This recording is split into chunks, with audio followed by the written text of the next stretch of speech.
Good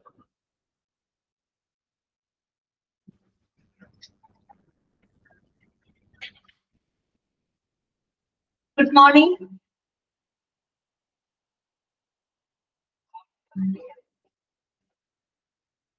Okay, എല്ലാവർക്കും good morning.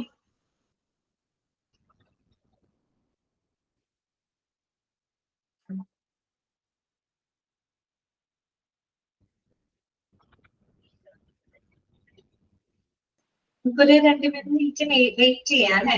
കുറച്ച് പേരുള്ളല്ലോ ക്ലാസ്സില്, കുറച്ച് നേരം കൂടെ വെയിറ്റ് ചെയ്യാം അല്ലെ?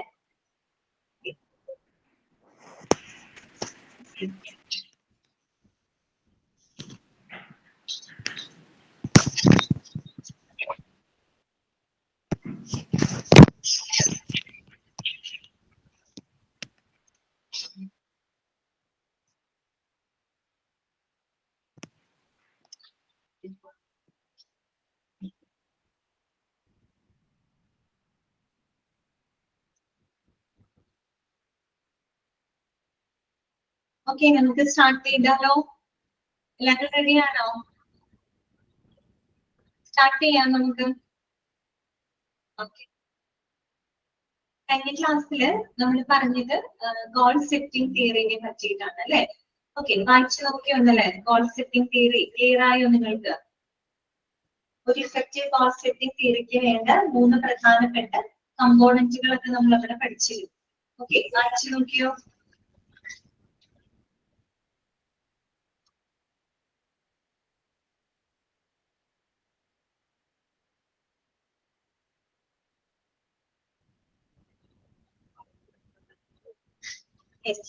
നമുക്ക് ഇന്നത്തെ ക്ലാസ് നമുക്ക് സ്റ്റാർട്ട് ചെയ്യാം കേട്ടോ. ഞാൻ ഓൾ മ്യൂട്ട് ചെയ്യാണ്.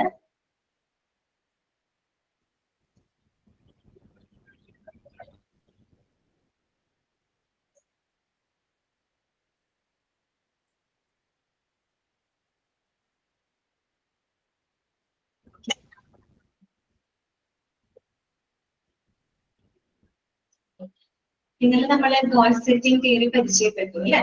ഓക്കെ, ഗോൾ സെറ്റിംഗ് തിയറി ആരാണ് പ്രപ്പോസ് ചെയ്യുന്നതെന്നൊക്കെ നോട്ട് ചെയ്ത് വെക്കുക കേട്ടോ. പിന്നെ ആ തിയറിയുടെ പ്രധാനപ്പെട്ട ഫീച്ചേഴ്സുകളും ഇമ്പോർട്ടന്റ് ആണ്. ഓക്കെ, പിന്നെ നമ്മള് ഗോൾ സെറ്റിംഗ് തിയറി പ്രകാരം ഒരു പെർഫോമൻസിനെ ഇൻഫ്ലുവൻസ് ചെയ്യുന്ന 2 ഫാക്ടേഴ്സുകൾ പരിചയപ്പെട്ടിരുന്നു. ഗോൾ കമ്മിറ്റ്മെന്റ്, അതുപോലെ തന്നെ സെൽഫ് എഫിഷ്യൻസി. ഇതൊക്കെ ഇമ്പോർട്ടന്റ് ആയിട്ടുള്ള ഭാഗങ്ങളാണ് കേട്ടോ. പിന്നെ നമ്മൾ പറഞ്ഞു the 3 important criteria that influence an effective goal setting. അല്ലെ? ഒരു ഇഫക്റ്റീവ് ആയിട്ടുള്ള ഗോൾ സെറ്റിംഗിനെ എന്താണ് സ്വാധീനിക്കുന്ന 3 പ്രധാനപ്പെട്ട ഫാക്ടേഴ്സുകൾ, ഈ 3 പ്രധാനപ്പെട്ട ക്രൈറ്റീരിയാസ് എന്ന് പറയുന്നത് ഒന്ന് എന്തായിരുന്നു? ഗോൾ സ്പെസിഫിസിറ്റി ആയിരുന്നു അല്ലെ? Goal specificity, 2 goal difficulty, third one goal acceptance. അത് 3 നിങ്ങൾ നോട്ട് ചെയ്ത് വെക്കണം കേട്ടോ. അത് ഗോൾ സെറ്റിംഗ് തിയറിയുടെ ഏറ്റവും പ്രധാനപ്പെട്ട ഭാഗങ്ങൾ. ഇനി നമുക്ക് നെക്സ്റ്റ് നോക്കാനുള്ളത് ജാപ്പനീസ് അപ്രോച്ച് നിങ്ങൾ കണ്ടതാണ്, അതൊക്കെ നിങ്ങൾ മനസ്സിലാക്കി. ഇനി നമുക്ക് നോക്കാനുള്ളത് ഇന്റഗ്രേഷൻ ഓഫ് മോട്ടിവേഷൻ തിയറീസ് ആണ് കേട്ടോ. Integration of motivation theories. അവിടെ പറയുന്ന കാര്യം എന്താണെന്ന് വെച്ചാല് നമ്മൾ മോട്ടിവേഷനുമായിട്ട് ബന്ധപ്പെട്ട് ഒരുപാട് തിയറികൾ നമ്മൾ പരിചയപ്പെട്ടു അല്ലെ? എബ്രഹാം മാസ്ലോവിന്റെ ഹൈറാർക്കി ഓഫ് നീഡ് അത് നമ്മൾ പഠിച്ചു. പിന്നെ ഗോൾ സെറ്റിംഗ് തിയറി നോക്കി. പിന്നെ Japanese approach to motivation, cognitive theory motivation, ഇങ്ങനെയുള്ള തിയറികളെല്ലാം തന്നെ നിങ്ങൾ പരിചയപ്പെട്ടു കഴിഞ്ഞു. ഇനിയും തൊട്ട് മോട്ടിവേഷനുമായിട്ട് ബന്ധപ്പെട്ട ഇനിയും നിരവധി തിയറികൾ ഉണ്ട്. പക്ഷെ നമുക്കറിയാം, നമ്മൾ ഓരോ തിയറികളും മനസ്സിലാക്കി കഴിഞ്ഞാൽ ഓരോരോ തിയറികളും നമ്മൾ പഠിക്കുക എന്ന് പറഞ്ഞാൽ അത് വളരെ ബുദ്ധിമുട്ടുള്ള ഒരു കാര്യമാണ് അല്ലെ? ഓക്കെ, അപ്പൊ നമ്മളെ സംബന്ധിച്ചാൽ ചില തിയറികൾ പരസ്പരം കോൺട്രഡിക്ട് വിത്ത് ഈച്ച് അതർ. അതായത് ചില തിയറികൾ തമ്മിൽ പരസ്പരം കോൺട്രഡിക്ഷൻ വരുന്ന ചില തിയറികളുണ്ട്, വെച്ചാൽ പൊരുത്തപ്പെട്ടു പോകാത്ത ചില തിയറികളുണ്ട്. അതേസമയം ചില തിയറികൾ പരസ്പരം കോംപ്ലിമെന്റ് ചെയ്തു പോകുന്ന തിയറികളുണ്ട്. അതായത് പൊരുത്തപ്പെട്ടു പോകുന്ന തിയറികളുണ്ട്, പൊരുത്തപ്പെടാതെ പോകുന്ന ചില തിയറികളുണ്ട്. നമ്മളിപ്പോ ഏതൊരു തിയറി എടുത്തു കഴിഞ്ഞാലും അതിന് അതിൻ്റെതായ ബെനിഫിറ്റുകളുണ്ട്, അതിൻ്റെതായ ചില ഷോർട്ട് കമ്മിങ്സും ഉണ്ട് അല്ലെ? നമ്മൾ ഓരോ തിയറി പഠിക്കുമ്പോൾ മനസ്സിലാക്കിയിട്ടാണ്. അപ്പൊ ചില തിയറികൾ contradict with each other, another theories that complement to each other. ചില തിയറികൾ മോട്ടിവേഷനുമായിട്ട് പൊരുത്തപ്പെട്ടു പോകുന്ന തിയറികളുണ്ട്, പൊരുത്തപ്പെടാത്ത തിയറികളും ഉണ്ട്. ഇന്നിപ്പോ ഗവേഷകര് ഇതിന്റെ ഭാഗമായിട്ട് ഈ തിയറികളൊക്കെ അനലൈസ് ചെയ്യുന്ന ഗവേഷകരുടെ മുമ്പിലെ ഏറ്റവും വലിയൊരു ചാലഞ്ച് എന്ന് പറഞ്ഞാൽ എന്താണെന്ന് അറിയോ? നമ്മൾ ഈ മോട്ടിവേഷനുമായിട്ട് ബന്ധപ്പെട്ട തിയറികളെ പരസ്പരം ഇന്റഗ്രേറ്റ് ചെയ്യാന്നുള്ളതാണ്. ഇന്റഗ്രേറ്റ് ചെയ്യാന്ന് പറഞ്ഞാൽ എന്താണ് ഉദ്ദേശിക്കുന്നത്? സംയോജിപ്പിക്കാന്നുള്ളതാണ് അല്ലെ. അതായത് മോട്ടിവേഷനുമായിട്ട് ബന്ധപ്പെട്ട എല്ലാ തിയറികളെയും പരസ്പരം സംയോജിപ്പിച്ചിട്ട് അവർക്കിടയിൽ ഒരു റിലേഷൻഷിപ്പ് എസ്റ്റാബ്ലിഷ് ചെയ്തെടുക്കാം. അതായത് ഓരോ തിയറികൾക്കും അതിൻ്റെതായ ബെനിഫിറ്റുകൾ ഉണ്ടാവും, അതിൻ്റെതായ ചില ഡ്രോബാക്സ് ഉണ്ടാവും, എല്ലാ തിയറിക്കും ഉണ്ടാവും. അപ്പൊ നമ്മൾ എന്ത് ചെയ്യാം? നമ്മൾ ഗവേഷകർ എന്താ ചെയ്യുന്നത്? ഈ മോട്ടിവേഷനുമായിട്ട് ബന്ധപ്പെട്ട തിയറികളെ പരസ്പരം ഇന്റഗ്രേറ്റ് ചെയ്ത് അവർക്കിടയിൽ ഒരു റിലേഷൻഷിപ്പ് എസ്റ്റാബ്ലിഷ് ചെയ്യാന്നുള്ളതാണ് അവരുടെ മുമ്പിലെ ഏറ്റവും വലിയൊരു ചാലഞ്ച്. അപ്പൊ നമ്മൾ വിവിധ തിയറികളെ തമ്മിൽ പരസ്പരം ഇന്റഗ്രേറ്റ് ചെയ്യുന്നതിലൂടെ നമുക്ക് എന്ത് ചെയ്യാൻ പറ്റും? മോട്ടിവേഷനെ പറ്റി കൂടുതൽ മനസ്സിലാക്കാനായിട്ട് സാധിക്കും. അല്ലെങ്കിൽ ഒരു മോട്ടിവേഷനെ പറ്റിയിട്ട് നമുക്ക് കുറച്ചും കൂടി ഒരു വ്യക്തമായിട്ടുള്ള ഒരു ധാരണ നമുക്ക് ഉണ്ടാക്കിയെടുക്കാൻ പറ്റും. ദാറ്റ് മീൻസ് മോട്ടിവേഷൻ ഇൻഫ്ലുവൻസ് ചെയ്യുന്ന ഫാക്ടേഴ്സുകൾ എന്തൊക്കെയാണ്, ഏത് രീതിയിലാണ് അത് ഇൻഫ്ലുവൻസ് ചെയ്യുന്നത്, അതൊക്കെ ഈസി ആയിട്ട് നമുക്ക് അതിലൂടെ ഐഡന്റിഫൈ ചെയ്യാനായിട്ട് സാധിക്കും. അപ്പോ അതിന്റെ ചില ഈ പറയുന്ന USA-ലും മറ്റു രാജ്യങ്ങളിലൊക്കെ ഈ ഗവേഷകർ അതിന് വേണ്ടിയിട്ടുള്ള അറ്റംപ്റ്റുകൾ നടത്തുന്നുണ്ട്. ഈ മോട്ടിവേഷനുമായിട്ട് ബന്ധപ്പെട്ട തിയറികളെ സംയോജിപ്പിക്കാൻ, ഇന്റഗ്രേറ്റ് ചെയ്യാനുള്ള ഒരുപാട് എഫർട്ടുകൾ അവരുടെ ഭാഗത്ത് നടക്കുന്നുണ്ട്. പക്ഷെ എങ്കിലും എന്താണ്, നമുക്കൊരു വൈഡ്ലി അക്സെപ്റ്റഡ് ആയിട്ടുള്ള ഒരു സ്റ്റാൻഡർഡൈസ്ഡ് ആയിട്ടുള്ള ഒരു ഇന്റഗ്രേഷൻ തിയറി നമുക്ക് ഇതുവരെ ലഭിച്ചിട്ടില്ല എന്നാണ് പറയുന്നത്. മനസ്സിലായോ? അതിന് വേറെ പോയിന്റുകളൊന്നുമില്ല. നമ്മൾ ഈ മോട്ടിവേഷൻ തിയറികൾ, നമ്മൾ ഒരുപാട് മോട്ടിവേഷനുമായിട്ട് ബന്ധപ്പെട്ട് ധാരാളം തിയറികൾ നമ്മൾ പഠിച്ചിട്ടുണ്ട്. ഈ തിയറികളെ പരസ്പരം ഇന്റഗ്രേറ്റ് ചെയ്ത് അവർക്കിടയിൽ ഒരു റിലേഷൻഷിപ്പ് എസ്റ്റാബ്ലിഷ് ചെയ്തെടുക്കാം. അങ്ങനെ നമുക്ക് മോട്ടിവേഷനെ പറ്റി കൂടുതൽ മനസ്സിലാക്കാനായിട്ട് സാധിക്കും. അതിനു വേണ്ടിയിട്ട് ഇപ്പൊ USA-ലും മറ്റുമുള്ള ഗവേഷകർ അതിനുവേണ്ടി ശ്രമിക്കുന്നുണ്ട്. എങ്കിലും എന്താണ്, വൈഡ്ലി അക്സെപ്റ്റഡ് ആയിട്ടുള്ള സ്റ്റാൻഡർഡൈസ്ഡ് ആയിട്ടുള്ള ഒരു സിംഗിൾ ഇന്റഗ്രേഷൻ തിയറി നമുക്ക് ഇതുവരെ ലഭിച്ചിട്ടില്ല. ആ ഒരു കാര്യമാണ് നമ്മൾ പറഞ്ഞിരിക്കുന്നത്. അപ്പൊ നമുക്ക് ജസ്റ്റ് അതൊന്ന് വായിക്കാം. More theories add complexity to our understanding. അല്ലെ, മോട്ടിവേഷനുമായിട്ട് ബന്ധപ്പെട്ടിട്ട് തന്നെ നമ്മൾ 3-4 തിയറികൾ പരിചയപ്പെട്ടു. ഇനിയും ഒരുപാട് തിയറികളുണ്ട്. ഓരോ തിയറികളും നമ്മൾ പഠിക്കുക അല്ലെങ്കിൽ അതിനെ പറ്റി മനസ്സിലാക്കുക എന്ന് പറയുന്നത് കുറച്ച് കോംപ്ലക്സ് ആയിട്ടുള്ള ഒരു കാര്യമാണ് അല്ലെ, മനസ്സിലാക്കാൻ ബുദ്ധിമുട്ടാണ്. Some of these theories are compatible and some are not. അതായത് ചില തിയറികൾ പരസ്പരം പൊരുത്തപ്പെട്ടു പോകുന്ന ചില തിയറികളുണ്ട്, ഒട്ടും പൊരുത്തപ്പെടാത്ത തിയറികളും ഉണ്ട്. Okay. The real challenge facing researchers is to integrate all or at least some of these together so that the inter and intra relationships are established. അപ്പോ ഗവേഷകരുടെ മുമ്പിലുള്ള ഏറ്റവും വലിയൊരു ചാലഞ്ച് എന്ന് പറഞ്ഞാൽ എന്താണ്? ഇതിൽ തിയറികളെ തമ്മിൽ നമ്മൾ ഒന്നുകിൽ 1-2 തിയറികൾ അല്ലെങ്കിൽ ഉള്ള തിയറികളെ മുഴുവൻ പരസ്പരം ഇന്റഗ്രേറ്റ് ചെയ്ത് സംയോജിപ്പിച്ച് അവർക്കിടയിൽ ഒരു ഇന്റേണൽ റിലേഷൻഷിപ്പ് എസ്റ്റാബ്ലിഷ് ചെയ്യുക എന്നുള്ളതാണ് ഗവേഷകരെ സംബന്ധിച്ച് ഏറ്റവും ബുദ്ധിമുട്ടുള്ള കാര്യം.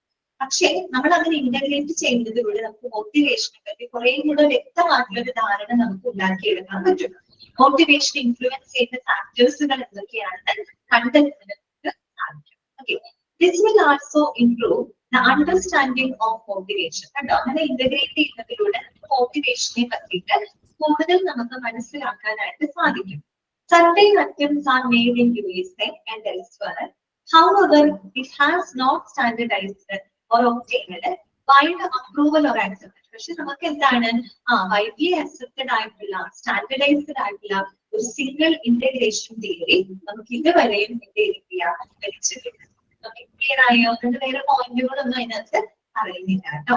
ഇന്റഗ്രേഷനിലൂടെ നമുക്ക് എന്ത് ചെയ്യാൻ പറ്റും? കുറെ കൂടെ മോട്ടിവേഷനെ മനസ്സിലാക്കാനായിട്ട് സാധിക്കും. ക്ലിയർ ആണോ പറഞ്ഞത്? ഓക്കെ ആണോ? നിങ്ങൾക്ക് എന്തെങ്കിലും മനസ്സിലാകുന്നുണ്ടെങ്കിൽ പറയുക കേട്ടോ. അതായത് നമ്മൾ പറയുന്ന കാര്യങ്ങൾ കുറച്ച് മനസ്സിലാക്കാൻ ബുദ്ധിമുട്ടുള്ള ഭാഗങ്ങളാണ് കേട്ടോ. ഇനി പറയുന്ന കാര്യങ്ങളിലൊക്കെ ചെറിയൊരു മനസ്സിലാക്കാൻ ബുദ്ധിമുട്ടുകളുണ്ട്. അതുകൊണ്ട് നിങ്ങൾ ക്ലാസ് എടുക്കുന്നത് മനസ്സിലായില്ല, ഇനി ഒരു പ്രാവശ്യം കൂടി റിപ്പീറ്റ് ചെയ്യണമെന്നുണ്ടെങ്കിൽ പറയാൻ വേണ്ടിയിട്ടാ. ഓക്കെ. ഇനി നെക്സ്റ്റ് നമ്മൾ പഠിക്കാൻ പോകുന്നത് എൻഹാൻസിങ് മോട്ടിവേഷൻ ഇൻ ഓർഗനൈസേഷൻസ് ആണ് കേട്ടോ. ഇതാണ് എൻഹാൻസിങ് മോട്ടിവേഷൻ ഇൻ ഓർഗനൈസേഷൻ. അതായത് നമ്മുടെ ഓർഗനൈസേഷൻസിൽ അതിന് മുമ്പ് നിങ്ങൾ ഇതൊന്ന് വായിച്ചേ, ഇന്റഗ്രേഷൻ ഓഫ് മോട്ടിവേഷൻ തിയറി, അതൊന്ന് ജസ്റ്റ് വായിച്ചേ ആ ഒരു പാരഗ്രാഫ്. ക്ലിയർ ആയോ നോക്കി?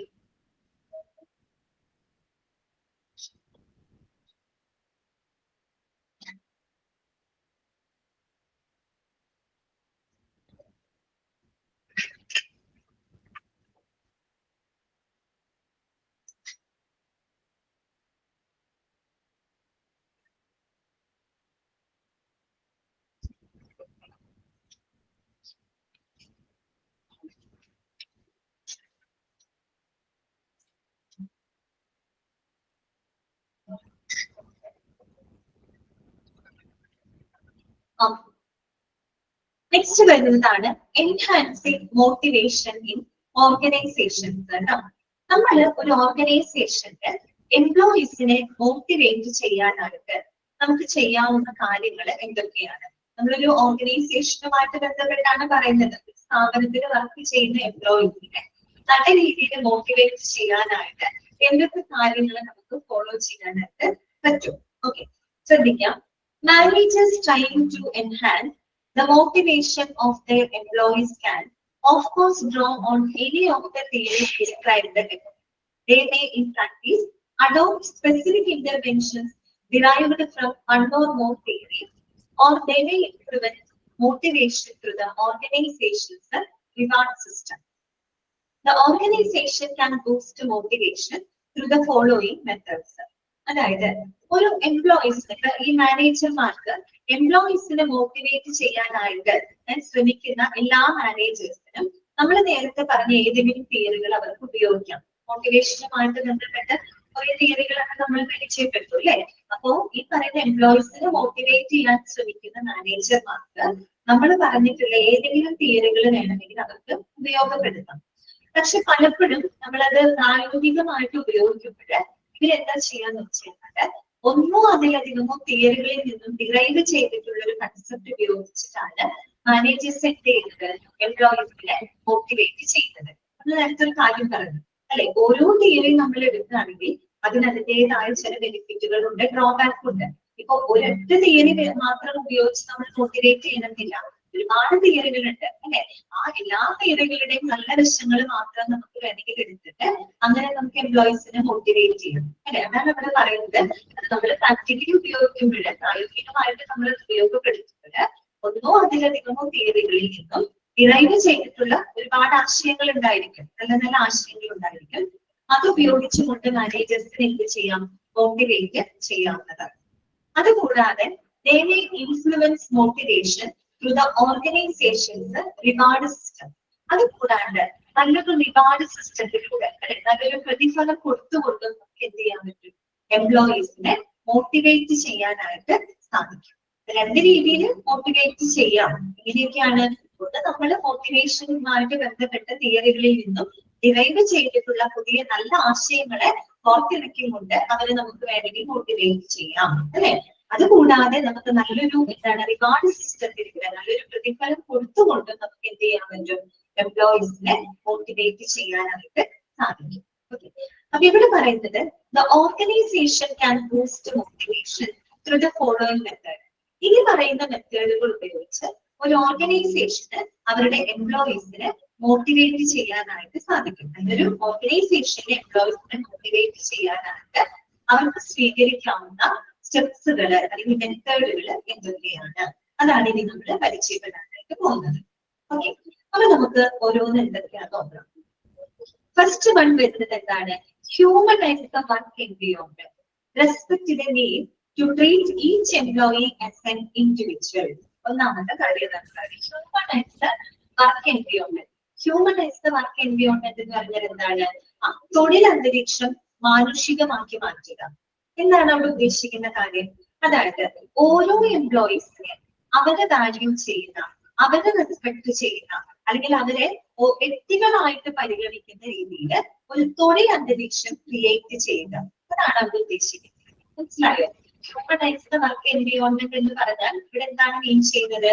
അതായത് എംപ്ലോയീസിനെ വാല്യൂ ചെയ്യുന്ന, അത് ഓരോ എംപ്ലോയിനും അവരെ വാല്യൂ ചെയ്യുന്ന അവരെ റെസ്പെക്ട് ചെയ്യുന്ന, അവരെ വ്യക്തികളായിട്ട് പരിഗണിക്കുന്ന ഒരു തൊഴിൽ അന്തരീക്ഷം അവർക്കായിട്ട് ക്രിയേറ്റ് ചെയ്ത് കൊടുക്കുക. അല്ലെ, ഇപ്പൊ നമുക്കറിയാം, നമ്മൾ ഓരോ എംപ്ലോയീസിനെ എടുക്കുകയാണെങ്കിലും ഓരോരുത്തർക്കും യുണീക്ക് ആയിട്ടുള്ള നീഡ്സ് ആയിരിക്കും, യുണീക്ക് ആയിട്ടുള്ള സ്ട്രെങ്ത്, യുണീക്ക് ആയിട്ടുള്ള വീക്ക്നെസ് ആയിരിക്കും എല്ലാവർക്കും ഉണ്ടാവാം. അല്ലെ, അവിടെ നമ്മൾ എംപ്ലോയീസ് എന്ന് പറയുമ്പോൾ അവരൊരു കൂട്ടമായിട്ട് പരിഗണിക്കാതെ നമ്മൾ ഓരോ എംപ്ലോയീസിനും ഓരോ വ്യക്തികളായിട്ട് തന്നെ പരിഗണിക്കാം. അവരെ വാല്യൂ ചെയ്യുക, അവരെ റെക്കഗ്നൈസ് ചെയ്യുന്ന, അല്ലെങ്കിൽ അവരെ റെസ്പെക്ട് ചെയ്യുന്ന, അവരെ ഓരോ വ്യക്തികളായിട്ട് കാണുന്ന രീതിയിൽ ഒരു തൊഴിൽ അന്തരീക്ഷം ക്രിയേറ്റ് ചെയ്യും. അതിനെയാണ് നമ്മൾ ഹ്യൂമൻ എംപവർമെന്റ് ഉദ്ദേശിക്കുന്നത്. കാര്യം എന്താണ്? ഇൻഡിവിജ്വൽ ഡിഫറൻസ് ഉണ്ട്. ഓരോ എംപ്ലോയിനെ എടുക്കുകയാണെങ്കിൽ അവർക്ക് യുണീക്ക് ആയിട്ടുള്ള നീഡ്സ് ഉണ്ട്, യുണീക്ക് ആയിട്ടുള്ള സ്ട്രെങ്ത്തും വീക്ക്നെസ് ഒക്കെ ഉണ്ട്. അപ്പൊ അവിടെ നമ്മൾ ഓരോ എംപ്ലോയിനെ ഓരോ വ്യക്തികളായിട്ടാണ് നമ്മളവിടെ പരിഗണിക്കേണ്ടത്. ഓരോരുത്തരുടെ ആവശ്യങ്ങളും വ്യത്യാസമാണ്. അല്ലെ, ആ ഒരു കാര്യത്തിനെയാണ് നമ്മൾ അവിടെ ഉദ്ദേശിക്കുന്നത് കേട്ടോ. Respect the need to treat each employee as an individual. കണ്ട, ഓരോ എംപ്ലോയിനെ നമ്മൾ ഓരോ വ്യക്തികളായിട്ട് തന്നെ പരിഗണിക്കും. അങ്ങനെ നമുക്ക് എന്ത് ചെയ്യാൻ പറ്റും? അവരെ മോട്ടിവേറ്റ് ചെയ്യാനായിട്ട് സാധിക്കും. ഓക്കെ, അപ്പൊ അതിന് കീഴിൽ വരുന്ന 3 കാര്യങ്ങൾ എന്തൊക്കെയാണ്? First one, publicise both short and long term company goals. ഇതാണ് publicise both short and long term company goals. അല്ലെ, അതായത് നമ്മുടെ കമ്പനിയുടെ സ്ഥാപനത്തിന്റെ ഷോർട്ട് ആൻഡ് ലോങ് ടേം ഗോൾസുകൾ എന്ത് ചെയ്യുക? ഷെയർ ചെയ്യാം. അതായത് share the goals and objectives, അത്രയേ ഉള്ളൂ. ആ ഒരു സ്ഥാപനത്തിന്റെ ലക്ഷ്യങ്ങൾ എന്തൊക്കെയാണെന്ന് വെച്ചാൽ ഇത് കൃത്യമായിട്ട് ഷെയർ ചെയ്യുക, പബ്ലിസൈസ് ചെയ്യുക എന്ന് വെച്ചാൽ പരസ്യപ്പെടുത്തുക. ഇപ്പൊ ഷോർട്ട് ടേം ഗോൾസ് ഉണ്ടായിരിക്കും ഒരു സ്ഥാപനത്തിൽ, അതായത് ഒരു ഷോർട്ട് ടൈം ഫ്രെയിമിനുള്ളിൽ അച്ചീവ് ചെയ്യേണ്ട ചില ലക്ഷ്യങ്ങൾ ഉണ്ടായിരിക്കും. അതുപോലെ ലോങ് ടേം ഗോൾസ് ഉണ്ടായിരിക്കും. അല്ലെ, ഒരു നീണ്ട കാലയളവ് കൊണ്ട് നമുക്ക് അച്ചീവ് ചെയ്യേണ്ട ഗോൾസ് ഉണ്ടായിരിക്കും. എന്ത് തന്നെ ആയിക്കോട്ടെ, ഷോർട്ട് ടേം ഗോൾസ് ആയിക്കോട്ടെ, ലോങ് ടേം ഗോൾസ് ആയിക്കോട്ടെ, അത് കൃത്യമായിട്ട് ഷെയർ ചെയ്യുക, അത് പബ്ലിസൈസ് ചെയ്യുക. ഓക്കെ, പിന്നെ രണ്ടാമത്തെ കാര്യം എന്താണ്? Encourage personal and departmental goal setting. അതായത് വ്യക്തിഗതവും വകുപ്പ് തലവുമായിട്ടുള്ള ഗോൾ സെറ്റിംഗ് കൂടുതൽ എൻകറേജ് ചെയ്യുക. അപ്പൊ ഓരോ എംപ്ലോയിനെ എടുക്കുകയാണെങ്കിലും അവർക്ക് അവരുടേതായ ലക്ഷ്യങ്ങൾ ഉണ്ടായിരിക്കും. അവർ വർക്ക് ചെയ്യുന്ന ഡിപ്പാർട്ട്മെന്റിന്, ഓർഗനൈസേഷന് അവരുടേതായ ഗോൾസ് ആൻഡ് ഒബ്ജക്റ്റീവ്സ് ഉണ്ടാവും. ഈ പറയുന്ന 2 കൂട്ടരുടെ, അതായത് വ്യക്തിഗതമായിട്ടും വകുപ്പ് തലമായിട്ടുള്ള എല്ലാ ലക്ഷ്യങ്ങളെയും നല്ല രീതിയിൽ എന്ത് ചെയ്യാം? എൻകറേജ് ചെയ്യാം. അതായത് അതിനെ പ്രൊമോട്ട് ചെയ്യാം, പ്രോത്സാഹിപ്പിക്കാം, അതിന് വേണ്ട എല്ലാവിധ പിന്തുണയും കൊടുക്കാം. അതായത് നമ്മുടെ ലക്ഷ്യം എന്താണ്? ആ ഓർഗനൈസേഷനിൽ വർക്ക് ചെയ്യുന്ന എംപ്ലോയീസിനെ മോട്ടിവേറ്റ് ചെയ്യുക എന്നുള്ളതാണ് ലക്ഷ്യം. അപ്പൊ അതിന് വേണ്ടിയിട്ട് ഒരു ഓർഗനൈസേഷന്റെ ഭാഗത്ത് നിന്ന് ഇതൊക്കെ അവർക്ക് ചെയ്യാനായിട്ട് സാധിക്കും. ഓക്കെ, ഇതാണ് നമ്മൾ നോക്കുന്നത്. രണ്ടാമത്തെ കാര്യം എന്താണ്? Promote from within. It's a great for morale and simplified hiring procedure. എന്താണ് പ്രൊമോട്ട് ഫ്രം വിത്തിൻ എന്ന് പറഞ്ഞാൽ ഇവിടെ എന്താ ഉദ്ദേശിച്ചത്? Promote from within, that means ഒരു ഓർഗനൈസേഷനിൽ വർക്ക് ചെയ്ത എംപ്ലോയിനെ അതേ ഓർഗനൈസേഷനിലെ കുറെ കൂടെ ഹയർ റോളിലോട്ട് അവരെന്ത് ചെയ്യാം? പ്രൊമോട്ട് ചെയ്യാം. അതാണ് അവിടെ ഉദ്ദേശിക്കുന്നത്. പ്രൊമോട്ട് ഫ്രം വിത്തിൻ എന്ന് പറഞ്ഞാൽ അതാണ് ഇവിടെ മീൻ ചെയ്യുന്നത് കേട്ടോ. അതായത് ഒരു ഓർഗനൈസേഷനിൽ വർക്ക് ചെയ്ത ഒരു എംപ്ലോയിക്ക് അതേ ഓർഗനൈസേഷനിൽ തന്നെ കുറച്ചും കൂടെ ഒരു ഹയർ റോളിലുണ്ട്, നിലവിലുള്ളതിനേക്കാളും ഒരു ഹയർ റോളിലുണ്ട് അവരെ പ്രൊമോട്ട് ചെയ്യാം. അതാണ് പ്രൊമോട്ട് ഫ്രം വിത്തിൻ എന്നതുകൊണ്ട് ഉദ്ദേശിക്കുന്നത്. ശരിക്കും എന്താണ്? അത് അവരെ മോട്ടിവേറ്റ് ചെയ്യുന്നതിന് തുല്യമാണ്. ശരിയല്ലേ? അവരെ മോട്ടിവേറ്റ് ചെയ്യാനല്ല, അവരുടെ ഹാർഡ് വർക്ക് അല്ലെങ്കിൽ അവരുടെ എഫർട്ടിനെ മോട്ടിവേറ്റ് ചെയ്യുന്നതിന് തുല്യമാണ്. അല്ലെ, അവര് കുറച്ചും കൂടെ ഒരു ഹയർ റോളിലേക്ക് അവരെ പ്രൊമോട്ട് ചെയ്യാന്ന് പറയുന്നത്. So it's great for morale. അല്ലെ, അത് അവരുടെ മനോവീര്യം കുറച്ചുകൂടെ മെച്ചപ്പെടുത്തും. കാര്യം എന്താണ്? അവരുടെ ഹാർഡ് വർക്ക്, അവരുടെ എഫർട്ടിന് ലഭിക്കുന്ന ഒരു അംഗീകാരമാണ്. അല്ലെ, ഒരു റെക്കഗ്നീഷൻ ആണ് അവരെ കുറച്ചുകൂടെ ഹയർ റോളിലേക്ക് പ്രൊമോട്ട് ചെയ്യാന്ന് പറയുന്നത്. അതുകൊണ്ട് തന്നെ അത് അവരുടെ മനോവീര്യം കുറെ കൂടെ മെച്ചപ്പെടുത്തും. അവരുടെ ഒരു കോൺഫിഡൻസ് ലെവൽ അവിടെ കൂടും. അവരെ നമ്മൾ മോട്ടിവേറ്റ് ചെയ്യാണ്. അല്ലെ, ആൻഡ് സിംപ്ലിഫൈസ് ഹയറിംഗ് പ്രൊസീജിയർ. അതിന് പുറമെ എന്താണ്? ഒരു ഹയറിംഗ് പ്രൊസീജിയർ അത് എളുപ്പമാക്കും. എന്തുകൊണ്ടാണ് ഹയറിംഗ് പ്രൊസീജിയറിനെ എളുപ്പമാക്കുമെന്ന് പറയാൻ കാരണം, നമ്മൾ നിലവിലുള്ള എംപ്ലോയീസിനെ തന്നെയാണ് പ്രൊമോട്ട് ചെയ്ത് ഹയർ റോളിലോട്ട് നമ്മൾ കൊണ്ടുപോകുന്നത്. അപ്പൊ നമുക്ക് എക്സ്റ്റേണൽ ആയിട്ട് ഒരു കാൻഡിഡേറ്റിനെ ഹയർ ചെയ്യേണ്ട ഒരു സാഹചര്യം നമുക്ക് അവിടെ വരുന്നില്ല. അല്ലെ, നമ്മൾ HRM പ്രസിഡൻസ് ഓഫ് ഇന്റർവ്യൂ പാനലൊക്കെ പഠിച്ചതാണ്. അല്ലെ, ഒഴിവ് വരുന്ന സമയത്ത് ചിലപ്പോ ഏതെങ്കിലും ഡിപ്പാർട്ട്മെന്റിൽ അധികമായിട്ട് ജീവനക്കാരുണ്ടെങ്കിൽ അവരെ തന്നെയാണ് നമ്മൾ എന്ത് ചെയ്യുക? പുതിയ റോളിലേക്ക് നമ്മൾ ട്രാൻസ്ഫർ ചെയ്യും. അങ്ങനെ വരുമ്പോൾ നമുക്ക് ഒരു എക്സ്റ്റേണൽ ആയിട്ട് ഒരു കാൻഡിഡേറ്റിനെ നമുക്ക് എന്ത് ചെയ്യേണ്ടതായിട്ട് വരില്ല? ഹയർ ചെയ്യേണ്ടതായിട്ട് വരില്ല. അല്ലെ, അങ്ങനെ വരുമ്പോൾ നമുക്ക് നമുക്കറിയാം, ഒരു പുതുതായിട്ട് നമ്മൾ റിക്രൂട്ട് ചെയ്യുമ്പോൾ അതിന് ഒരുപാട് ചെലവുകളുണ്ട്. ടൈമിന് അതുപോലെ തന്നെ മണി റിസോഴ്സസ് അതൊക്കെ നമുക്ക് അതിലൂടെ എന്ത് ചെയ്യാൻ പറ്റും, സേവ് ചെയ്യാനായിട്ട് സാധിക്കും. അതായത് ഒരു എക്സ്റ്റേണൽ കാൻഡിഡേറ്റിനെ ഹയർ ചെയ്യുന്ന ആ ഒരു പ്രോസസ്സിനെ നമുക്ക് അവിടെ എന്താണ് അങ്ങനെ ഒരു സാഹചര്യം നമുക്ക് ഒഴിവാക്കാൻ സാധിക്കും. അതിലൂടെ നമുക്ക് ടൈം, മണി, റിസോഴ്സസ് ഇതൊക്കെ നമുക്ക് സേവ് ചെയ്യാനും സാധിക്കും. അതാണ് അവിടെ പറയുന്നത് കേട്ടോ. Promote from within, it's great for morale and simplify hiring procedure. മൂന്നാമത്തെ കാര്യം എന്താണ്, use incentive programme. If you are creative enough, you won't have to rely on expensive financial bonuses. അതായത് ഇൻസെന്റീവ് പ്രോഗ്രാംസുകൾ ഉപയോഗിക്കാം. എംപ്ലോയീസിനെ മോട്ടിവേറ്റ് ചെയ്യാനായിട്ട് ഇൻസെന്റീവ് പ്രോഗ്രാംസുകൾ ഉപയോഗിക്കാം. Incentive പ്രോഗ്രാംസുകൾ എന്ന് പറഞ്ഞാൽ എന്താണ് ഉദ്ദേശിക്കുന്നത്, അതായത് അവരെ പ്രൊമോട്ട് ചെയ്യാൻ, അവരെ മോട്ടിവേറ്റ് ചെയ്യുന്നതിനായിട്ടുള്ള ബെനിഫിറ്റുകള്, ആനുകൂല്യങ്ങള് അത് അവർക്ക് കൊടുക്കാം. പ്രത്യേകിച്ച് ഇവര് പറയുന്നുണ്ട്, if you are creative enough, you won't have to rely on expensive financial bonus. അതായത് നമ്മുടെ കമ്പനിയുടെ ഫിനാൻഷ്യൽ ബോണസസിനെ ആശ്രയിക്കാത്ത തരത്തില് നോൺ മോണിറ്ററി ആയിട്ടുള്ള ബെനിഫിറ്റുകൾ അവർക്ക് പ്രൊവൈഡ് ചെയ്യണം. നമ്മളിപ്പോ ഒരു സ്ഥാപനത്തിന്റെ ഫിനാൻഷ്യൽ ബോണസസിനെ ആശ്രയിക്കുമ്പോഴാണ് അതൊരു പക്ഷെ കമ്പനിയുടെ ഫിനാൻഷ്യൽ ബാക്ക്ഗ്രൗണ്ടിനെ പ്രതികൂലമായിട്ട് ബാധിക്കാം. ആ രീതിയിൽ ഇൻസെന്റീവ് കൊടുക്കണം. പകരം നോൺ മോണിറ്ററി ആയിട്ടുള്ള ഇൻസെന്റീവ് പ്രോഗ്രാംസ് കൊടുക്കാം. അതായത് പണമല്ലാത്ത ആനുകൂല്യങ്ങൾ കൊടുക്കാം. അവർക്ക് ഫ്ലെക്സിബിൾ ആയിട്ടുള്ള വർക്കിംഗ് അവേഴ്സ് കൊടുക്കാം, അല്ലെങ്കിൽ അവരെ റെക്കഗ്നൈസ് ചെയ്ത റെക്കഗ്നീഷൻ പ്രോഗ്രാംസുകൾ കണ്ടക്ട് ചെയ്യാം, അവരെ കുറച്ചും കൂടെ നല്ലൊരു ജോബ് ടൈപ്പിലോട്ട് അവരെ പ്രൊമോട്ട് ചെയ്യാം, അല്ലെങ്കിൽ അവർക്ക് മറ്റെന്തെങ്കിലും ഇൻഷുറൻസ് ആനുകൂല്യങ്ങളോ മറ്റെന്തെങ്കിലും പ്രിവിലേജസോ അവർക്ക് കൊടുക്കാം, അല്ലെ? അതൊക്കെ എന്താണ്, നോൺ മോണിറ്ററി ആയിട്ടുള്ള ഇൻസെന്റീവ് പ്രോഗ്രാംസ് ആണ്. പണമല്ലാതെ നമ്മൾ കൊടുക്കുന്ന ഇൻസെന്റീവ് പ്രോഗ്രാംസ് ആണ്. അങ്ങനെ വരുമ്പോൾ നമുക്ക് കമ്പനിയുടെ ഫിനാൻഷ്യൽ സ്റ്റാറ്റസിന് നമുക്ക് അധികം ആശ്രയിക്കേണ്ടി വരില്ല. നമ്മൾ ഒരു കമ്പനിയുടെ ഫിനാൻഷ്യൽ എന്താണ് ബോണസ് ഉപയോഗിക്കുമ്പോഴാണ് അങ്ങനെ വരുമ്പോൾ അത് കമ്പനിയുടെ ഫിനാൻഷ്യൽ ബാക്ക്ഗ്രൗണ്ടിനെ പ്രതികൂലമായിട്ട് ചിലപ്പോൾ ബാധിച്ചേക്കാം. അവിടെ നമ്മൾ തൊടുന്നില്ല. പകരം പണമല്ലാത്ത രീതിയിലുള്ള ഇൻസെന്റീവ് പ്രോഗ്രാംസുകൾ അവരെ മോട്ടിവേറ്റ് ചെയ്യാനായിട്ട് ഉപയോഗപ്പെടുത്തും. ക്ലിയർ ആയോ? അതാണ് ഇവിടെ ഉദ്ദേശിക്കുന്നത്. ഓക്കെ ആണോ? 3 പോയിന്റ് മനസ്സിലായോ? കുറച്ച് ബുദ്ധിമുട്ടുണ്ട് കേട്ടോ, എല്ലാവർക്കും കുറച്ച് ബുദ്ധിമുട്ടുണ്ട്. ക്ലിയർ ആയോ നിങ്ങൾക്ക്? ഓക്കെ ആണോ?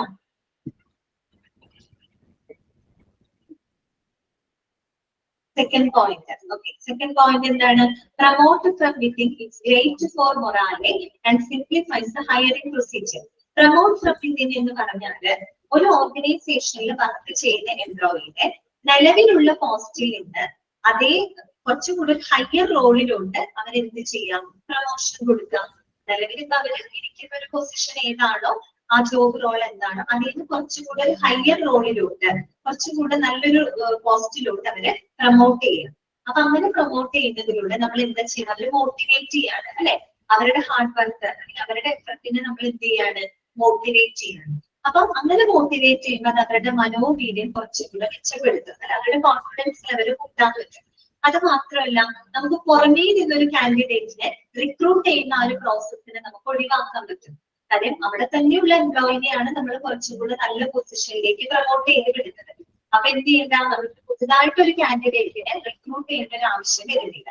അങ്ങനെ റിക്രൂട്ട് ചെയ്യേണ്ട ആവശ്യം വരാതിരിക്കും. നമുക്കൊരു ടൈം, മണി, റിസോഴ്സസ് ഒക്കെ നമുക്ക് സേവ് ചെയ്യാൻ പറ്റും. നമ്മൾ പുതിയൊരാളെ ഒരു പോസ്റ്റിലേക്ക് എടുക്കുമ്പോൾ അതിനതിൻ്റെതായ ഒരുപാട് ചെലവുകളുണ്ട്, അല്ലെ? അങ്ങനെയുള്ള ചെലവുകളൊന്നും ഇവിടെ വേണ്ടി വരില്ല. നിലവിലുള്ള എംപ്ലോയീസിനെ തന്നെ എന്ത് ചെയ്യാണ്, കുറച്ചുകൂടി ഒരു ഹയർ റോളിലോട്ട് നമ്മൾ പ്രൊമോട്ട് ചെയ്യാണ്. അങ്ങനെ പ്രൊമോട്ട് ചെയ്ത് നമുക്ക് അവരെ മോട്ടിവേറ്റ് ചെയ്ത് അവരുടെ ആ ഒരു കോൺഫിഡൻസ് ലെവൽ നമുക്ക് വർദ്ധിപ്പിക്കാൻ സാധിക്കും. ഒരു എക്സ്റ്റേണൽ കാൻഡിഡേറ്റിനെ ഹയർ ചെയ്യുന്ന ആ ഒരു പ്രോസസ് നമുക്ക് അവോയ്ഡ് ചെയ്യാൻ സാധിക്കും. ക്ലിയർ ആയോ പറഞ്ഞത്? ഓക്കെ ആണോ? ബുദ്ധിമുട്ടുണ്ട് കേട്ടോ, മനസ്സിലാക്കാൻ വലിയ സുഖമൊന്നുമില്ല. ഇനി ഇൻസെന്റീവ് പ്രോഗ്രാംസുകൾ കൊടുക്കാം. ഇൻസെന്റീവ് പ്രോഗ്രാം കൊടുക്കുമ്പോൾ പ്രത്യേകം ശ്രദ്ധിക്കണം, കമ്പനിയുടെ ഫിനാൻഷ്യൽ ബോണസസിനെ ആശ്രയിക്കാത്ത തരത്തില് അവിടെ നമ്മൾ തുടരുത്. എന്നിട്ട് നോൺ മോണിറ്ററി ആയിട്ടുള്ള പണമല്ലാത്ത ഇൻസെന്റീവ് പ്രോഗ്രാംസുകൾ അവർക്ക് കൊടുക്കാം. ഓക്കെ, അപ്പൊ അതിലൂടെ നമുക്ക് എന്ത് ചെയ്യാൻ പറ്റും, അവരെ മോട്ടിവേറ്റ് ചെയ്യാനായിട്ട് സാധിക്കും. ഓക്കെ, അത്രയാണ് കേട്ടോ അവിടെ പറയുന്നത്. നെക്സ്റ്റ് രണ്ടാമത്തെ പോയിന്റ് നോക്കി, establish appropriate deadlines. Every project should have a deadline. അതുപോലെ തന്നെ ഒരു അപ്രോപ്രിയേറ്റ് ആയിട്ടുള്ള ഒരു സമയപരിധി നിശ്ചയിക്കണം. അതായത് നമ്മൾ എംപ്ലോയീസിനെ നമ്മളൊരു പ്രോജക്ട് ഏൽപ്പിക്കുകയോ അല്ലെങ്കിൽ ഒരു അസൈൻമെന്റുകൾ ഏൽപ്പിക്കുന്ന സമയത്ത് ഒരു നിശ്ചിത സമയപരിധി അവർക്ക് കൊടുക്കാം. അതാണ് ഉദ്ദേശിക്കുന്നത്. Establish appropriate deadlines. കേട്ടോ, ഒരു ഉചിതമായിട്ടുള്ള ഒരു സമയപരിധി നിശ്ചയിക്കാം. Because every project should have a deadline. ഏതൊരു പ്രോജക്റ്റിനും അതിൻ്റെതായ ഒരു സമയപരിധി ഉണ്ട്. നമ്മൾ അവർക്കൊരു ടാസ്ക് കൊടുക്കുന്നു, ഒരു അസൈൻമെന്റ് കൊടുക്കുന്നു, ഇതിപ്പോ 2 ദിവസത്തിനുള്ളിൽ പെട്ടെന്ന് അവരോട് ചെയ്തു തരാൻ പറഞ്ഞു കഴിഞ്ഞാൽ ഒരിക്കലും അത് ചെയ്യാൻ പറ്റില്ല, അവർക്ക് ചെയ്യാൻ പറ്റില്ല. അത് അവരുടെ മനോവീര്യം നശിപ്പിക്കും. അതേസമയം ഓരോ പ്രോജക്റ്റിനും അതിൻ്റെതായ ഒരു സമയപരിധി ഉണ്ട്. നിശ്ചിത സമയപരിധി അവർക്ക് കൊടുക്കാം. ആ സമയപരിധിക്കുള്ളിൽ അവരോട് ആ ഒരു ടാസ്ക് നല്ല രീതിയിൽ പെർഫോം ചെയ്ത് അല്ലെങ്കിൽ അസൈൻമെന്റ് ചെയ്യാനായിട്ട് ആവശ്യപ്പെടുകയാണെങ്കിൽ അതും ഒരു തരം മോട്ടിവേഷൻ ആണ്. അവർക്കൊരു ടാസ്ക് കൊടുക്കുന്നതിനോടൊപ്പം നമ്മൾ അതിനൊരു സമയപരിധി കൊടുക്കുന്നുണ്ട്. ആ സമയപരിധിക്കുള്ളിൽ അവർക്ക് ഏറ്റവും നല്ല രീതിയിൽ ചെയ്യാനായിട്ട് നമ്മൾ എന്ത് ചെയ്യാണ്, അവരെ മോട്ടിവേറ്റ് ചെയ്യാണ്, അല്ലെ? ഇതാണ് അവിടെ ഉദ്ദേശിക്കുന്നത് കേട്ടോ. Establish appropriate deadline. Every project should have a deadline. Okay, അതാണ് രണ്ടാമത്തെ ഒരു കാര്യം കേട്ടോ. മൂന്നാമത് പറയുന്നത് be liberal with praise. It's almost impossible to overpraise and easy to under price. അതായത് be liberal with praise. Praise എന്ന് വെച്ചാൽ പ്രശംസിക്കുക, അല്ലെ? That means be generous with praise. നമ്മള് പ്രശംസിക്കുന്നതിൽ കുറെ കൂടെ ഒരു ഉദാരത കൽപ്പിക്കാനാണ് പറയുന്നത്. കുറച്ചും കൂടെ പ്രശംസിക്കാം. ആളുകളെ നമ്മൾ പ്രശംസിക്കുന്നതിൽ കുറെ കൂടെ ലിബറൽ ആയിട്ട് എന്താണ് പ്രൈസ് ചെയ്യാനാണ് അവർ പറയുന്നത്. That means it's almost impossible to overpraise. നമുക്ക് ഒരാളെ അമിതമായിട്ട് നമുക്ക് പ്രൈസ് ചെയ്യാന്ന് പറഞ്ഞാൽ നമുക്ക് ഒരിക്കലും പോസിബിൾ ആയിട്ടുള്ള ഒരു കാര്യമില്ല. നമ്മൾ ആരും അത് ചെയ്യാറുമില്ല, അല്ലെ? ഓവറായിട്ട് നമ്മൾ ഒരിക്കലും ഒരാളെ എന്ത് ചെയ്യാറില്ല, പ്രശംസിക്കാറില്ല. And easy to under price. അതേസമയം നമുക്ക് കുറച്ച് കാണാൻ വളരെ എളുപ്പമാണ്. നമ്മുടെ ഒരു പ്രത്യേകത അങ്ങനെയാണ്. ആളുകൾ കുറച്ച് കാണാനായിട്ട് നമുക്ക് ഈസി ആയിട്ട് പറ്റും. പക്ഷെ നമ്മൾ ഒരിക്കലും ഒരാളെ ഓവറായിട്ട് നമ്മൾ പ്രൈസ് ചെയ്യാനും നമുക്ക് പറ്റില്ല. ഇവിടെ ഓവറും ആവണ്ട, തീരെ അണ്ടറും ആവണ്ട. അതേ രീതിയിൽ ഒരു മോഡറേറ്റ് രീതിയിൽ, അതായത് ശരിക്കും ഒരു ഇമ്പോർട്ടൻസ് ഓഫ് പ്രൈസ് ആണ് പറയുന്നത്. ഒരു പ്രശംസിക്കുന്നതിന്റെ പ്രാധാന്യമാണ് പറയുന്നത്. നമ്മൾ ഈ പ്രശംസ എന്ന് പറയുന്നത് ഒരാൾക്ക് കൊടുക്കുന്ന ഏറ്റവും നല്ലൊരു മോട്ടിവേഷൻ ആണ്. മനസ്സിലായോ? ഇവിടെ അർത്ഥമാക്കുന്നത് ഇത്രയേ ഉള്ളൂ. വളരെ സ്പെസിഫിക് ആയിട്ട്, വളരെ ക്ലിയർ ആയിട്ട്, സിൻസിയർ ആയിട്ട് നമ്മൾ ഒരാൾക്ക് കോംപ്ലിമെന്റ്സ് കൊടുക്കുക എന്നുള്ളതാണ് നമ്മൾ ഉദ്ദേശിക്കുന്നത്. അതായത് ഒരു വ്യക്തി, ഒരു എംപ്ലോയി നല്ല രീതിയിൽ എഫർട്ട് ഇടുന്ന അല്ലെങ്കിൽ നല്ലൊരു ഹാർഡ് വർക്ക് ചെയ്യുന്ന ഒരു എംപ്ലോയി ആണെങ്കിൽ നമ്മൾ അവര് വളരെ സിൻസിയർ ആയിട്ട്, വളരെ സ്പെസിഫിക് ആയിട്ട് തന്നെ അവരെ എന്ത് ചെയ്യുക, അവരെ കോംപ്ലിമെന്റ്സ് ചെയ്യുക, അല്ലെങ്കിൽ അവരെ പ്രൈസ് ചെയ്യുക. അപ്പൊ അതിലൂടെ നമുക്ക് എന്ത് ചെയ്യാൻ പറ്റും, അവരെ മോട്ടിവേറ്റ് ചെയ്യാനായിട്ട് സാധിക്കും. ശരിയല്ലേ? അതാണ് നമ്മൾ പറയുന്നത്. അപ്പൊ നമ്മള് പ്രശംസിക്കുന്നതിൽ, ഒരാളുടെ കഴിവില് അല്ലെങ്കിൽ ഒരാളുടെ വർക്കില് പ്രശംസിക്കുന്നതില് നമ്മൾ ഒരിക്കലും ഒരു ഷൈനസ് വിചാരിക്കേണ്ട കാര്യമില്ല. അതുകൊണ്ടാണ് പറഞ്ഞത് ബി ലിബറൽ വിത്ത് പ്രൈസ്, അല്ലെ? പ്രശംസിക്കുന്നതില് ഒരു ഉദാരത എന്താണ് കൽപ്പിക്കാൻ പറയുന്നത്, ഒരു പ്രശംസിക്കാം, അല്ലെ? അതായത് ഓവറായിട്ട് പ്രശംസിക്കാൻ വേണ്ട, അത് തീരെ താഴ്ത്താനും പാടില്ല. പക്ഷെ ഒരു എംപ്ലോയി ചെയ്യുന്ന അവരുടെ എഫർട്ട്, അവരുടെ ഹാർഡ് വർക്ക്, അതിനൊരു എക്നോളജ്മെന്റ് കൊടുക്കുന്നതിന് വേണ്ടിയിട്ട് നല്ല രീതിയിൽ അവരെ പ്രൈസ് ചെയ്യാനുള്ളത് അതും ഒരു മോട്ടിവേഷന്റെ ഭാഗമാണ്. Okay, clear? അതാണ് അവിടെ പറയുന്നത് കേട്ടോ. Be liberal in the praise, and it's almost impossible to overpraise and easy to underpraise. Okay. Next വരുന്നത് എന്താണ്? Be consistent in your own work and in your relations with others. കേട്ടോ. അതുപോലെ നിങ്ങളുടെ സ്വന്തം വർക്കിലും അതുപോലെ മറ്റുള്ളവരുമായിട്ടുള്ള റിലേഷൻസിലും ഒരു കൺസിസ്റ്റൻസി എപ്പോഴും നിലനിർത്തുക. അതായത് ഒരു സ്ഥിരത നിലനിർത്തുക എന്നാണ് ഉദ്ദേശിക്കുന്നത്. അതായത് നിങ്ങൾ ചെയ്യുന്ന വർക്ക്, നിങ്ങൾ എംപ്ലോയീസ് ചെയ്യുന്ന വർക്കിലും അവര് മറ്റുള്ളവരുമായിട്ട് അവരുടെ ആ ഒരു റിലേഷൻസിലും ഒരു കൺസിസ്റ്റൻസി എപ്പോഴും മെയിൻറ്റെയിൻ ചെയ്യുക. ഇനി എങ്ങനെയാണ് ആ കൺസിസ്റ്റൻസി മെയിൻറ്റെയിൻ ചെയ്യുന്നതിലൂടെ നമുക്ക് മറ്റുള്ള ആളുകളിൽ നിന്നൊരു റെസ്പെക്ട് അല്ലെങ്കിൽ ഒരു റെക്കഗ്നീഷൻ നമുക്ക് അതിലൂടെ ലഭിക്കും. അത് മാത്രമല്ല, മറ്റുള്ള എംപ്ലോയീസിനും അതേ ഒരു രീതി ഫോളോ ചെയ്യാനായിട്ട് അത് സഹായിക്കും. മനസ്സിലായോ? അതായത് നമ്മൾ ചെയ്യുന്ന വർക്കിൽ എപ്പോഴും ഒരു കൺസിസ്റ്റൻസി നിലനിർത്തുക, ഒരു ഏറ്റക്കുറച്ചിലില്ലാതെ എങ്ങനെയാണോ നമ്മൾ നല്ല പെർഫോം ചെയ്യുന്നത് അതേ രീതിയിൽ എല്ലാ കാലത്തും നല്ല രീതിയിൽ തന്നെ പെർഫോം ചെയ്ത് മുന്നോട്ട് പോകും. അതുപോലെ മറ്റുള്ളവരുമായിട്ടുള്ള റിലേഷൻസിലും നല്ലൊരു കൺസിസ്റ്റൻസി പാലിക്കുക. അതായത് ഓവർ അറ്റാച്ച്ഡ് ആവാനും പോണ്ട, തീരെ അറ്റാച്ച്മെന്റ് ഇല്ലാത്തൊരു അവസ്ഥയിലേക്കും പോണ്ട, എപ്പോഴും ഒരു കൺസിസ്റ്റൻസി മെയിൻറ്റെയിൻ ചെയ്യാം. അങ്ങനെ കൺസിസ്റ്റൻസി മെയിൻറ്റെയിൻ ചെയ്യുന്നതിലൂടെ നമുക്ക് മറ്റുള്ളവരുടെ ഒരു റെക്കഗ്നീഷൻസ്, അവരുടെ ഒരു റെസ്പെക്ട്, അല്ല അവര് നമ്മളെ വാല്യൂ ചെയ്യും. ആ വാല്യൂ ചെയ്യുന്നതിലൂടെ നമുക്ക് എന്ത് ചെയ്യാണ്, ഒരു മോട്ടിവേഷൻ നമുക്ക് അതിലൂടെ ലഭിക്കുന്നുണ്ട്. അത് മാത്രമല്ല, മറ്റുള്ള ആളുകൾക്കും അത് ഒരു മാതൃകയാക്കി മാറ്റാനായിട്ട് സാധിക്കും. ക്ലിയർ ആയോ? അതാണ് അവിടെ ഉദ്ദേശിക്കുന്നത് കേട്ടോ. Be consistent in your own work and in your relations with others. Okay, next point ഇതാണ്. Show a personal interest in the people who work for you. അതാണ് show a personal interest in the people who work for you. നിങ്ങൾക്ക് വേണ്ടി എന്താണ് പ്രവർത്തിക്കുന്ന ജീവനക്കാരില് ചില വ്യക്തി താല്പര്യങ്ങൾ സൂക്ഷിക്കാനാണ് പറയുന്നത്. ഓക്കെ, അതും ഒരു മോട്ടിവേഷന്റെ ഭാഗമാണ്. Show a personal interest in the people who work for U. People who work for U എന്ന് പറഞ്ഞാൽ എന്താണ്? ആ ഓർഗനൈസേഷന് വേണ്ടി വർക്ക് ചെയ്യുന്ന എംപ്ലോയീസ് ആരാണോ അവരോട് എപ്പോഴും ഒരു വ്യക്തി താല്പര്യം സൂക്ഷിക്കുക, അല്ലെ? The relations are always smoother between those who know each other on a personal basis than between people who merely want something from each other. അല്ലെ? പരസ്പരം എന്തെങ്കിലും ആഗ്രഹിക്കുന്ന ആളുകൾ തമ്മിലുള്ള ബന്ധത്തിനേക്കാൾ ഏറ്റവും നല്ലത് എന്താണ്? പരസ്പരം അറിയാവുന്ന ആളുകൾ തമ്മിലുള്ള ബന്ധമാണ്. ശരിയല്ലേ? അവിടെ എന്താ ഉദ്ദേശിക്കുന്നത്? നമുക്കറിയാം, ഒരു ഓർഗനൈസേഷനിൽ ഒരു എംപ്ലോയീസ് വർക്ക് ചെയ്യുമ്പോൾ ആ എംപ്ലോയീസ് വർക്ക് ചെയ്യുന്നത് ആ ഓർഗനൈസേഷന് വേണ്ടിയിട്ടാണ്. അപ്പൊ ശരിക്കും പറഞ്ഞാൽ ഓർഗനൈസേഷന് വേണ്ടി വർക്ക് ചെയ്യുന്ന എംപ്ലോയീസിന്റെ എപ്പോഴും ഒരു വ്യക്തി താല്പര്യം വ്യക്തി താല്പര്യം ഉണ്ടായിരിക്കണം, അല്ലെ? അതായത് ഈ എംപ്ലോയീസിൽ തന്നെ പല വിഭാഗക്കാരുണ്ടാവും. വളരെ ഡെഡിക്കേറ്റഡ് ആയിട്ട് വർക്ക് ചെയ്യുന്ന ആളുകൾ ഉണ്ടായിരിക്കും. ഓർഗനൈസേഷന് വേണ്ടിയിട്ട് അവരുടെ ലക്ഷ്യങ്ങൾ നേടിയെടുക്കാൻ വേണ്ടിയിട്ട് നല്ല രീതിയിൽ പ്രവർത്തിച്ചു പോകുന്ന എംപ്ലോയീസ് ഉണ്ടാവും. അതല്ലാതെ മറ്റെന്തെങ്കിലും ബെനിഫിറ്റ് മാത്രം ആശ്രയിച്ചുകൊണ്ട് അതിനു വേണ്ടി വർക്ക് ചെയ്യുന്ന എംപ്ലോയീസ് അവിടെ ഉണ്ടാവും, അല്ലെ? പല രണ്ടു കൂട്ടിലും ഉണ്ടായിരിക്കും. ഇവര് പറയുന്നത് ഓർഗനൈസേഷന് വേണ്ടി പ്രവർത്തിക്കുന്ന അല്ലെങ്കിൽ നിങ്ങളുടെ ആവശ്യങ്ങൾക്ക് വേണ്ടി പ്രവർത്തിക്കുന്ന വ്യക്തികളുമായിട്ട് അവരോട് വ്യക്തി താല്പര്യം സൂക്ഷിക്കുക. അത് മാത്രമല്ല, പരസ്പരം എന്തെങ്കിലും ആഗ്രഹിക്കുന്ന ആളുകൾ തമ്മിലുള്ള ബന്ധത്തിനേക്കാൾ ഏറ്റവും നല്ലത് എന്താണ്? പരസ്പരം അറിയാവുന്ന ആളുകൾ, അല്ലെ? ആളുകൾ തമ്മിലുള്ള ബന്ധമായിരിക്കും കുറച്ചും കൂടെ സ്മൂത്ത് ആയിട്ട് വരാം. അത് തന്നെയാണ് നമ്മൾ ഇവിടെ ഉപയോഗിക്കേണ്ടത്. ഈ രീതിയിൽ നമുക്ക് എന്ത് ചെയ്യാൻ പറ്റും? അവരെ ആളുകളെ മോട്ടിവേറ്റ് ചെയ്യാനായിട്ട് സാധിക്കും. ഓക്കെ, അതായത് പ്രതിഫലം ഇച്ഛിക്കുന്നതിനേക്കാൾ ഉപരി ആ ഓർഗനൈസേഷന് വേണ്ടിയിട്ട് ഡെഡിക്കേറ്റഡ് ആയിട്ട് പ്രവർത്തിക്കുന്ന എംപ്ലോയീസ് ആണോ അവരോട് എപ്പോഴും ഒരു വ്യക്തി താല്പര്യം സൂക്ഷിക്കുക. അത് അവരെ മോട്ടിവേറ്റ് ചെയ്യാനായിട്ട് സാധിക്കും. അവരെത്രത്തോളം മോട്ടിവേറ്റഡ് ആവുന്നോ അവരെത്രത്തോളം പ്രൊഡക്റ്റീവ് ആവും, അല്ലെ? അവരെത്രത്തോളം പ്രൊഡക്റ്റീവ് ആവുന്നോ അത് ഓർഗനൈസേഷന് കാരണമാണ്. ഓക്കെ, ആ രീതിയിൽ നമുക്ക് എന്ത് ചെയ്യാം? എംപ്ലോയീസിനെ മോട്ടിവേറ്റ് ചെയ്യാവുന്നതാണ്. ഓക്കെ, പിന്നെ വരുന്ന എന്താണ്? Admit mistakes. People will respect you for it and will be less likely to hide their own mistakes. അടുത്തൊരു കാര്യം പറയുന്നത് അഡ്മിറ്റ് മിസ്റ്റേക്സ്. മിസ്റ്റേക്കുകൾ സമ്മതിക്കാനുള്ളതാണ് മറ്റൊരു കാര്യം. അപ്പൊ നമ്മൾ ഒരു എംപ്ലോയീസ് അപ്പൊ അവര് ചെയ്യുന്ന തെറ്റുകൾ അവർ സമ്മതിക്കുകയാണെന്ന് വിചാരിക്കുക. ചെയ്യുന്ന തെറ്റുകൾ സമ്മതിക്കുകയാണെങ്കിൽ ഒരിക്കലും അവരെ നമ്മൾ എന്താണ് അവർക്ക് അതിലൂടെ ഒരു റെസ്പെക്ട് ആണ് ലഭിക്കുന്നത്. കാര്യം അവർ ചെയ്യുന്ന തെറ്റിനെ അത് അംഗീകരിക്കാനുള്ള ഒരു മനസ്സ് അവർ കാണിക്കുന്നുണ്ട്, അല്ലെ? അതുകൊണ്ട് തന്നെ നമ്മൾ അവരെ ശിക്ഷിക്കുന്നതിന് പകരം അവരോടൊരു റെസ്പെക്ട് ആണ് കൊടുക്കുന്നത്. അത് മാത്രമല്ല, it will be less likely to hide their own mistakes. അപ്പൊ സ്വന്തം മിസ്റ്റേക്സുകൾ ഹൈഡ് ചെയ്യാനുള്ള ഒരു സാധ്യതയെ അത് കുറയ്ക്കും. അതൊരു നല്ല മനോഭാവമാണ്. അത് നല്ലൊരു മോട്ടിവേഷൻ ആണ് കൊടുക്കുന്നത്.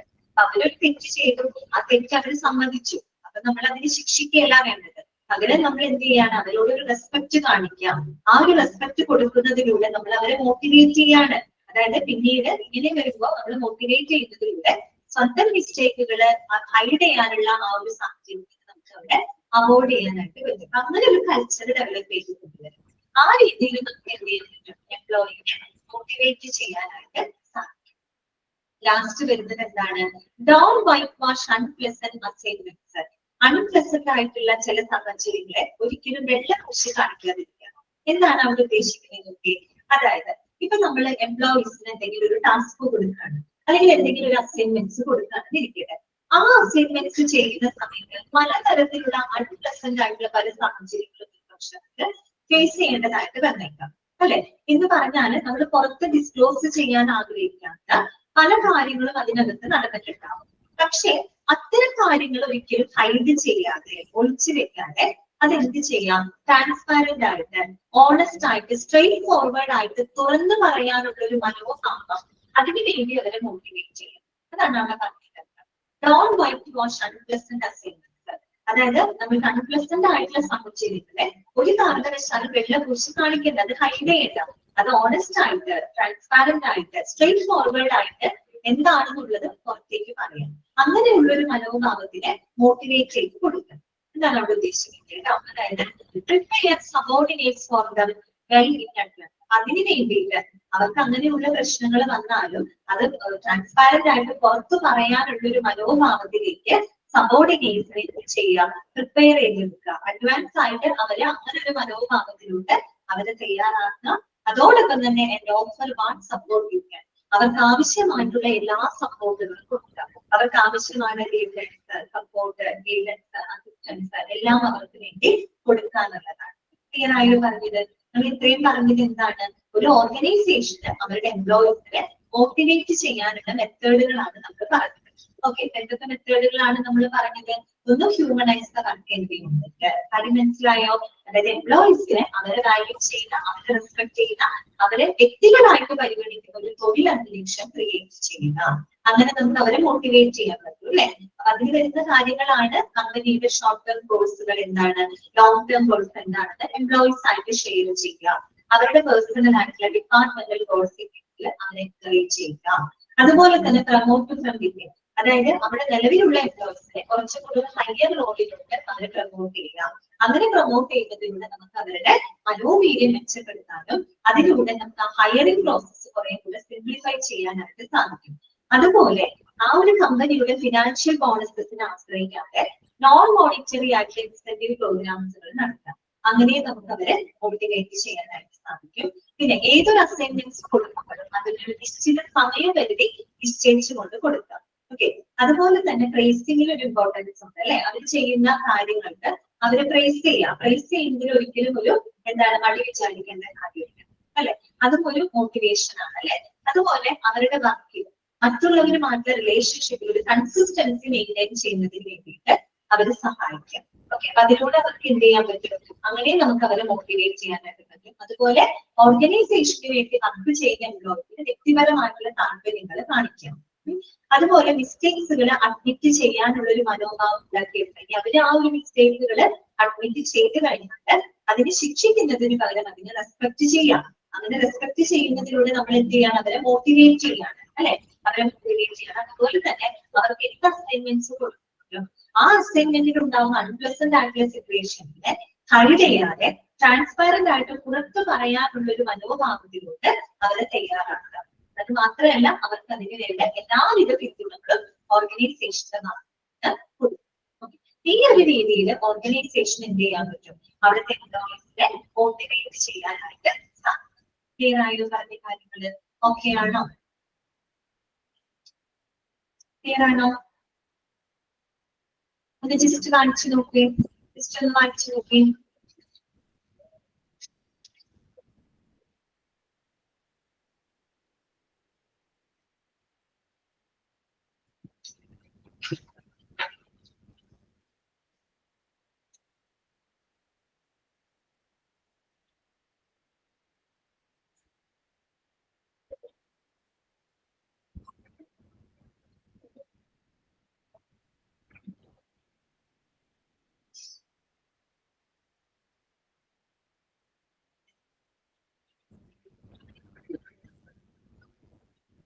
ഓക്കെ അല്ലേ?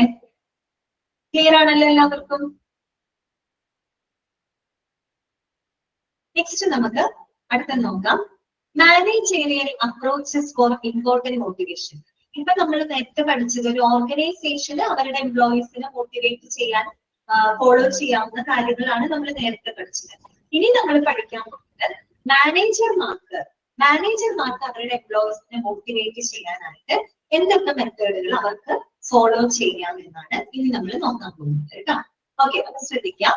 Managerial approaches for important motivation, അതായത് എംപ്ലോയീസിനെ മോട്ടിവേറ്റ് ചെയ്യാനായിട്ട് മാനേജേഴ്സിന് ഫോളോ ചെയ്യാവുന്ന അപ്രോച്ചസ്, സമീപനങ്ങൾ എന്തൊക്കെയാണ് നോക്കാം കേട്ടോ.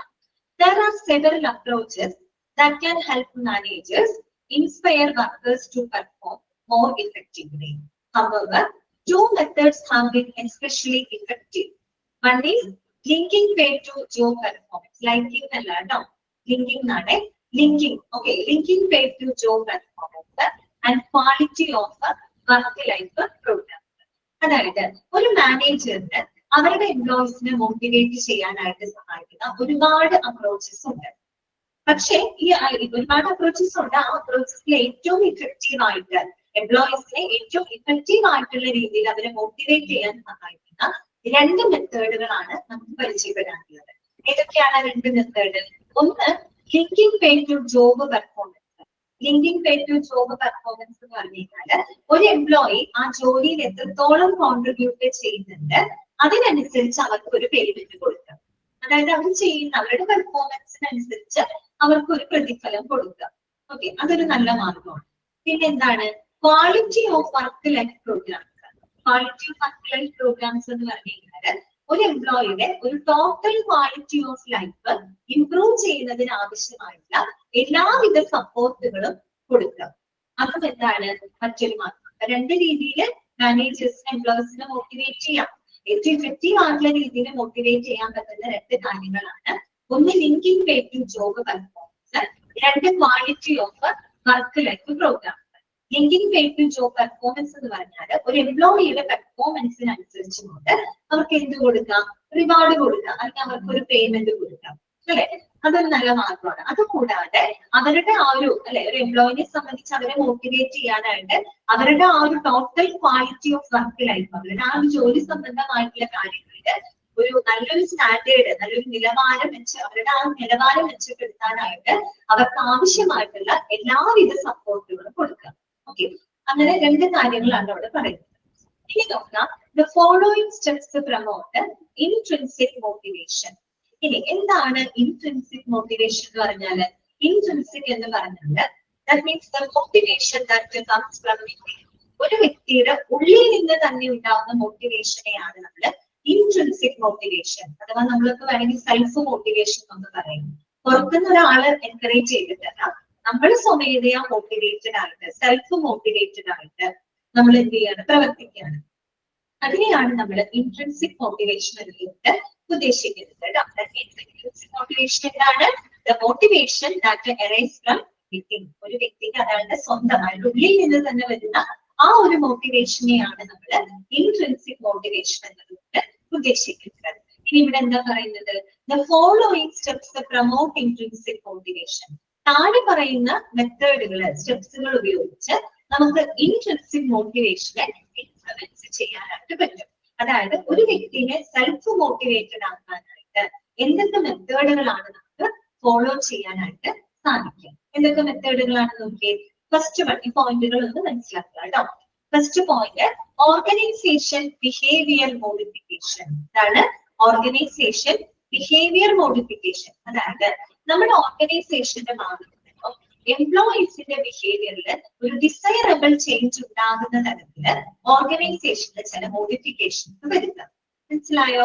അതായത് ഓർഗനൈസേഷനിൽ എന്ത് ചെയ്യാം, ചില മോഡിഫിക്കേഷൻസ് വരുത്താം. എന്തിനു വേണ്ടിയിട്ടാണ്? എംപ്ലോയീസിന്റെ ഒരു ഡിസൈറബിൾ ചേഞ്ചസിന് വേണ്ടിയിട്ട്, അവരുടെ പെരുമാറ്റത്തില് ആ ഒരു സ്ഥാപനത്തിന് അനുകൂലമാകുന്ന രീതിയിൽ അവരുടെ പെരുമാറ്റത്തില് ഡിസൈറബിൾ ചേഞ്ചസ് കൊണ്ടുവരുന്നതിന് വേണ്ടിയിട്ട് ചെറിയ ചില മോഡിഫിക്കേഷൻസ് വരുത്താം. അപ്പൊ ഓർഗനൈസേഷനിൽ ചില മോഡിഫിക്കേഷൻസ് വരുത്തുന്നതിലൂടെ നമുക്ക് എന്ത് ചെയ്യാൻ പറ്റും? എംപ്ലോയീസിനെ മോട്ടിവേറ്റ് ആക്കാനായിട്ട് പറ്റും, അല്ലെ? അത് എംപ്ലോയീസിനെ എങ്ങനെ മോട്ടിവേറ്റ് ചെയ്യണം? ആ സ്ഥാപനത്തിന്റെ ലക്ഷ്യങ്ങളോട് പൊരുത്തപ്പെടുന്ന രീതിയിൽ ആ എംപ്ലോയീസിന്റെ പെരുമാറ്റത്തിന് മാറ്റിയെടുക്കണം, അല്ലെ? ആ രീതിയിൽ അതിന് ചെറിയ ചെറിയ മോഡിഫിക്കേഷൻസ് വരുത്താം. അതാണ് ഉദ്ദേശിക്കുന്നത് കേട്ടോ, ഓർഗനൈസേഷൻ ബിഹേവിയർ മോഡിഫിക്കേഷൻ. ഓക്കെ, രണ്ടാമത്തത് എന്താണ്?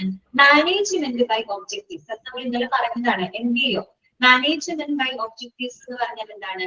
മാനേജ്മെന്റ് കൃത്യമായിട്ട് അവരുടെ ലക്ഷ്യങ്ങള് സ്പെസിഫൈ ചെയ്ത് ക്ലിയർ ചെയ്ത് അവർക്ക് കൊടുക്കുക, അല്ലെ? അവരുടെ ലക്ഷ്യങ്ങൾ എന്താണ്, എന്തൊക്കെ ലക്ഷ്യങ്ങളാണ് നേടേണ്ടതെന്നുള്ളത് സ്പെസിഫൈ ചെയ്ത് ക്ലിയർ ആക്കി അവർക്ക് ബോധ്യപ്പെടുത്തി കൊടുക്കാം. അങ്ങനെ നമ്മളൊരു ഗോൾ സ്പെസിഫൈ ചെയ്ത് ക്ലിയർ ചെയ്ത് കൊടുക്കുന്നതിലൂടെ നമുക്ക് എന്ത് ചെയ്യാൻ പറ്റും? അവരെ മോട്ടിവേറ്റ് ചെയ്യാൻ പറ്റും, അല്ലെ? നമ്മുടെ മുമ്പിൽ ലക്ഷ്യം എന്താണെന്നുള്ളത് വ്യക്തമായി കഴിഞ്ഞാൽ പിന്നെ അതിന് വേണ്ട എല്ലാ സപ്പോർട്ടും ലഭിച്ചു കഴിഞ്ഞാൽ തീർച്ചയായിട്ടും നമുക്കത് നേടിയെടുക്കാനുള്ളൊരു മനോഭാവം ഉണ്ടാകും. നമ്മൾ സെൽഫ് മോട്ടിവേറ്റഡ് ആയിട്ട് അത് നേടിയെടുക്കാൻ നമ്മൾ ശ്രമിക്കും, അല്ലെ? അതാണ് അവിടെ പറയുന്നത് മാനേജ്മെന്റ് ബൈ ഒബ്ജക്റ്റീവ്സ് കേട്ടോ. അടുത്തത് എന്താണ്? Job redesign. ജോബ് റീഡിസൈൻ എന്ന് പറഞ്ഞാൽ എന്താണ്? റീസ്ട്രക്ചറിംഗ് ദ ഓർഗനൈസേഷണൽ പ്രൊസീജിയേഴ്സ്, അല്ലെ? അതായത് ഓർഗനൈസേഷനിൽ ചെറിയ ചെറിയ റീസ്ട്രക്ചറിങ്ങൾ കൊണ്ടുവരാം, ചെറിയ ചെറിയ മാറ്റങ്ങൾ കൊണ്ടുവരാം. എന്തിനു വേണ്ടിയിട്ടാണ്? മേക്കിംഗ് ദ മോർ ഇൻവോൾവ്മെന്റ് കേട്ടോ. അതായത് എംപ്ലോയീസിന് കുറെ കൂടെ നല്ല രീതിയിൽ ഇൻവോൾവ് ചെയ്യാൻ കഴിയുന്ന രീതിയിൽ, അല്ലെങ്കിൽ അവർക്ക് കുറെ കൂടെ എൻഗേജ് ചെയ്യാൻ കഴിയുന്ന രീതിയിൽ നമ്മൾ എന്ത് ചെയ്യാം, ഓർഗനൈസേഷനിൽ ചെറിയ ചെറിയ റീസ്ട്രക്ചറിങ്ങും കാര്യങ്ങളും നടത്താം. മനസ്സിലായോ? അങ്ങനെ ഒരു അതാണ് ജോബ് റീഡിസൈൻ ചെയ്യാനുള്ളത്. അവരുടെ ജോബ് റോളുകളെ ഒന്ന് റീസ്ട്രക്ചർ ചെയ്യാം, അവർക്ക് ഫ്ലെക്സിബിൾ ആവുന്ന രീതിയിൽ റീസ്ട്രക്ചർ ചെയ്ത് കൊടുക്കാം. അങ്ങനെ റീസ്ട്രക്ചർ ചെയ്യുന്നതിലൂടെ അവരെ കുറേയും കൂടെ മോട്ടിവേറ്റ് ചെയ്ത് കുറേയും കൂടെ ഫ്ലെക്സിബിൾ ആക്കി നമുക്ക് എന്ത് ചെയ്യാൻ പറ്റും, അങ്ങനെ മാറ്റാനായിട്ട് മോട്ടിവേറ്റ് ചെയ്യാനായിട്ട് സാധിക്കും. അതാണ് അവിടെ പറയുന്നത് കേട്ടോ. Job redesign that means restructuring the jobs കേട്ടോ. എന്തിനു വേണ്ടിയിട്ട് കുറെ കൂടെ അവരെ എൻഗേജ് ആക്കുന്ന രീതിയിൽ, കുറെ കൂടെ ഇൻവോൾവ് ചെയ്യുന്ന രീതിയിൽ അവരുടെ ജോബിനെ ഒന്ന് റീസ്ട്രക്ചർ ചെയ്ത് കൊടുക്കണം. ഓക്കെ, പിന്നെന്താണ് ആൾട്ടർനേറ്റീവ് വർക്ക് ഷെഡ്യൂൾസ്. അതുപോലെ തന്നെ അവർക്ക് ഈ പറയുന്ന ഫ്ലെക്സിബിൾ ആയിട്ടുള്ള ഈ പറയുന്ന ഫ്ലെക്സിബിൾ ആയിട്ടുള്ള വർക്കിംഗ് അവേഴ്സ്, വർക്കിംഗ് കണ്ടീഷൻസുകളൊക്കെ അവർക്ക് പ്രൊവൈഡ് ചെയ്യും. അങ്ങനെ എന്ത് ചെയ്യാൻ പറ്റും, നമുക്ക് അവരെ മോട്ടിവേറ്റ് ചെയ്യാനായിട്ട് സാധിക്കും. അതാണ് ആൾട്ടർനേറ്റീവ് വർക്ക് ഷെഡ്യൂൾസ്.